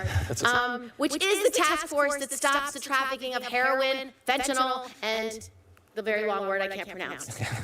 I mean, Senator, there's nothing more important to President Trump and to this Department of Justice than combating the illegal flow of narcotics. So to the extent that there is a particular funding revenue stream that is not being funded the same way, I commit to you that it is of the highest priority to combat drug trafficking. Last is the Public Safety Officer Benefit Program. You say, we just had Police Week, you say you stand with law enforcement. When you do not support this program and when these funds are not getting back to the loved ones who have lost their police officer loved one, it is not right. I need you to focus on this. I need you to get this right.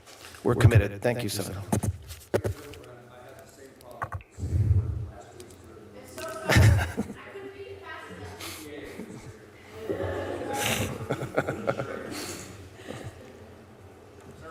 Thank you. Thank you, Acting Attorney General. Thank you for being here. Thank you. I want to talk about the ATS National Tracing Center, which you know is located in Martinsburg, West Virginia. I think this is a stunning statistic for people to realize that in fiscal year 2024 alone, the National Tracing Center processed more than 600,000 requests. I mean, that is an immense amount of work.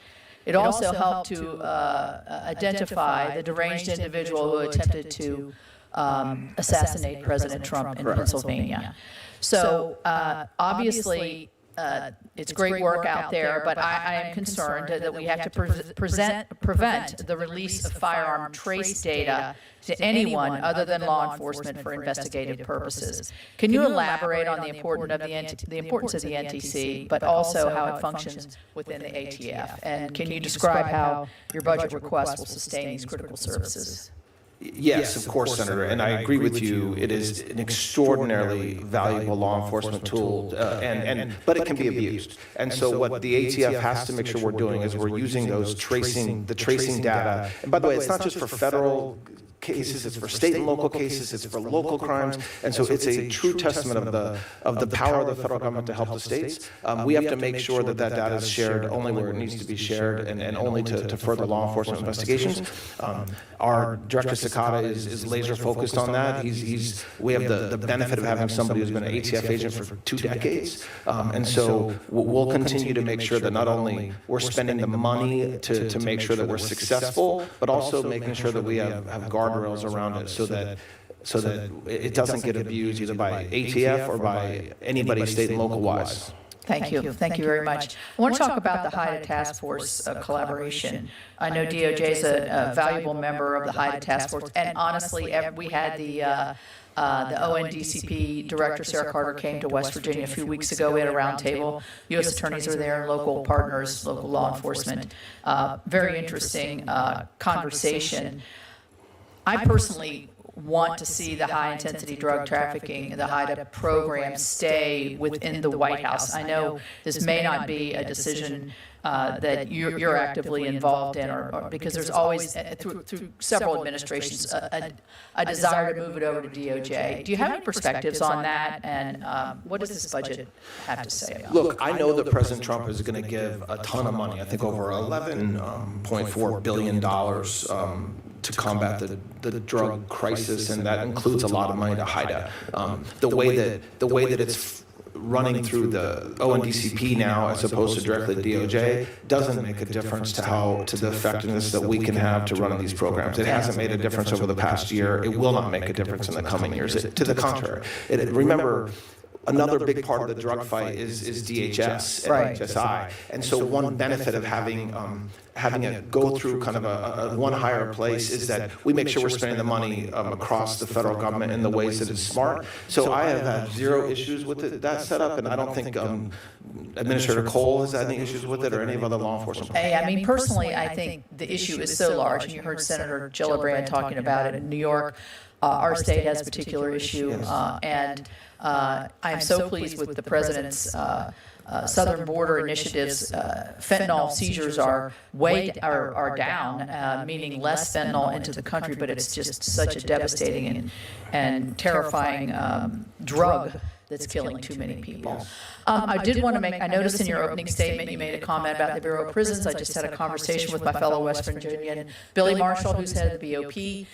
I am in full support of the $10 billion request that you've made, and he's made great strides there in getting good leadership.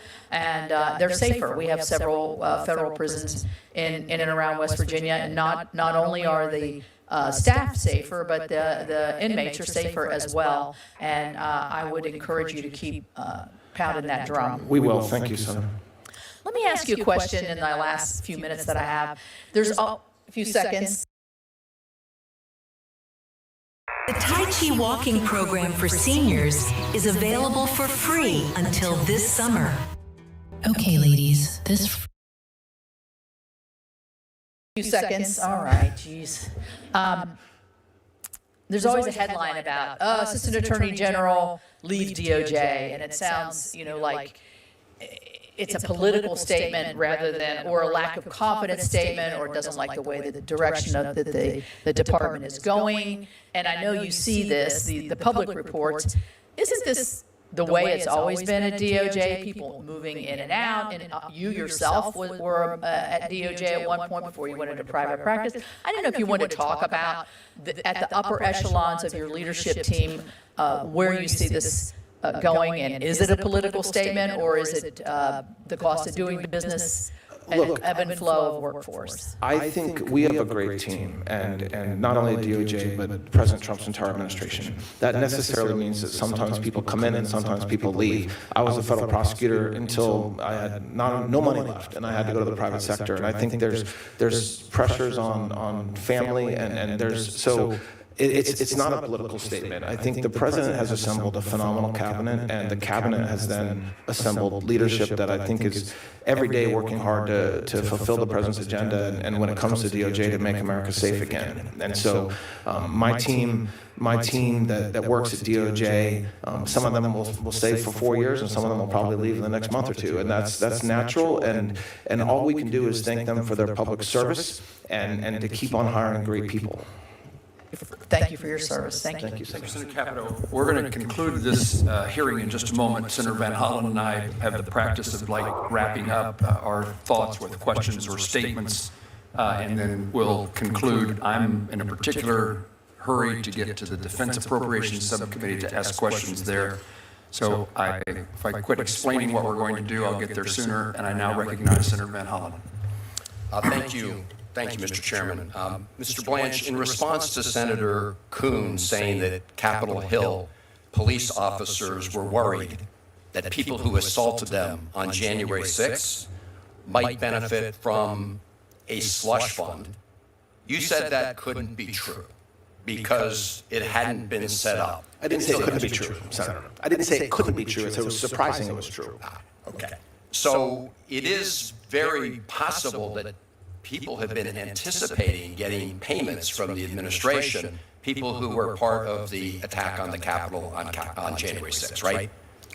You're asking me to speculate on the possibility of something? Have you not heard of anybody anticipating getting payments from that? No, I haven't. Okay. I don't know what that means, actually. But I won't speculate. I want to put it in the record, submit for the record, a January 2026 Washington Post story, long story, entitled, "For many January 6 rioters, a pardon from Trump wasn't enough." And it goes on to quote, "The President of the United States, when asked about these payments, said, 'A lot of people in government now talk about it, because a lot of people in government really like that group of people,' unquote, referring to the January 6 rioters." Are you not aware of that statement from the President? I have never read the Washington Post. Well, I can tell you that there are a lot of people I accept that you read a long time who've been anticipating payments. You're not aware of that? You're telling me there's a lot of people that were anticipating payments? Yes. No. Well, I'm not aware. Okay. Well, Mr. Attorney General, you are in a bubble because the reality. Because I don't read the Washington Post? No. Obviously, you should be in touch with some of these folks because I asked you specifically about an individual who had molested kids and been convicted about his anticipation of getting a payment.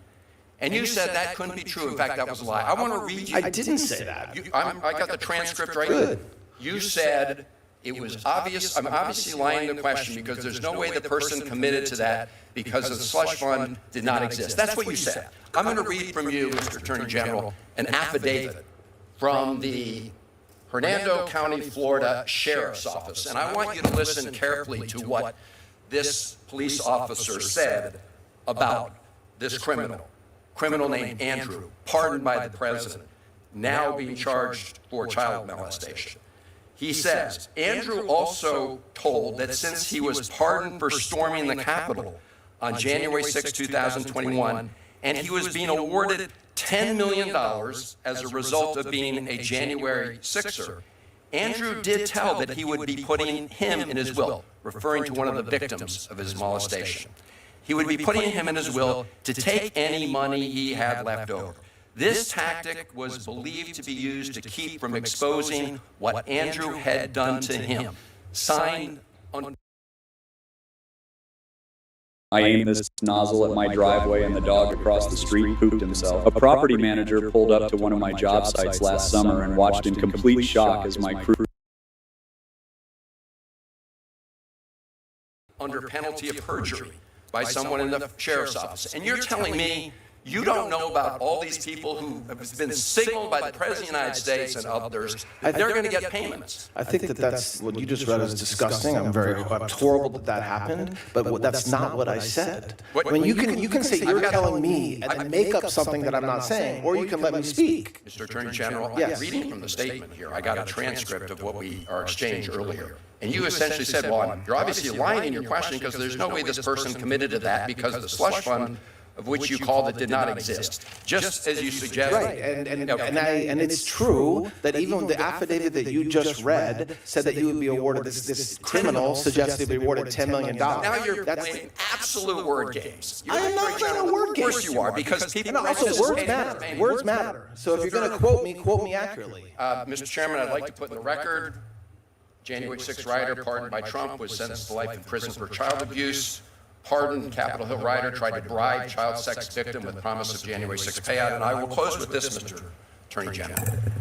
You can't tell us today that this individual would not be eligible for a payout from this fund. I find that obscene. And I'm going to ask you one last time.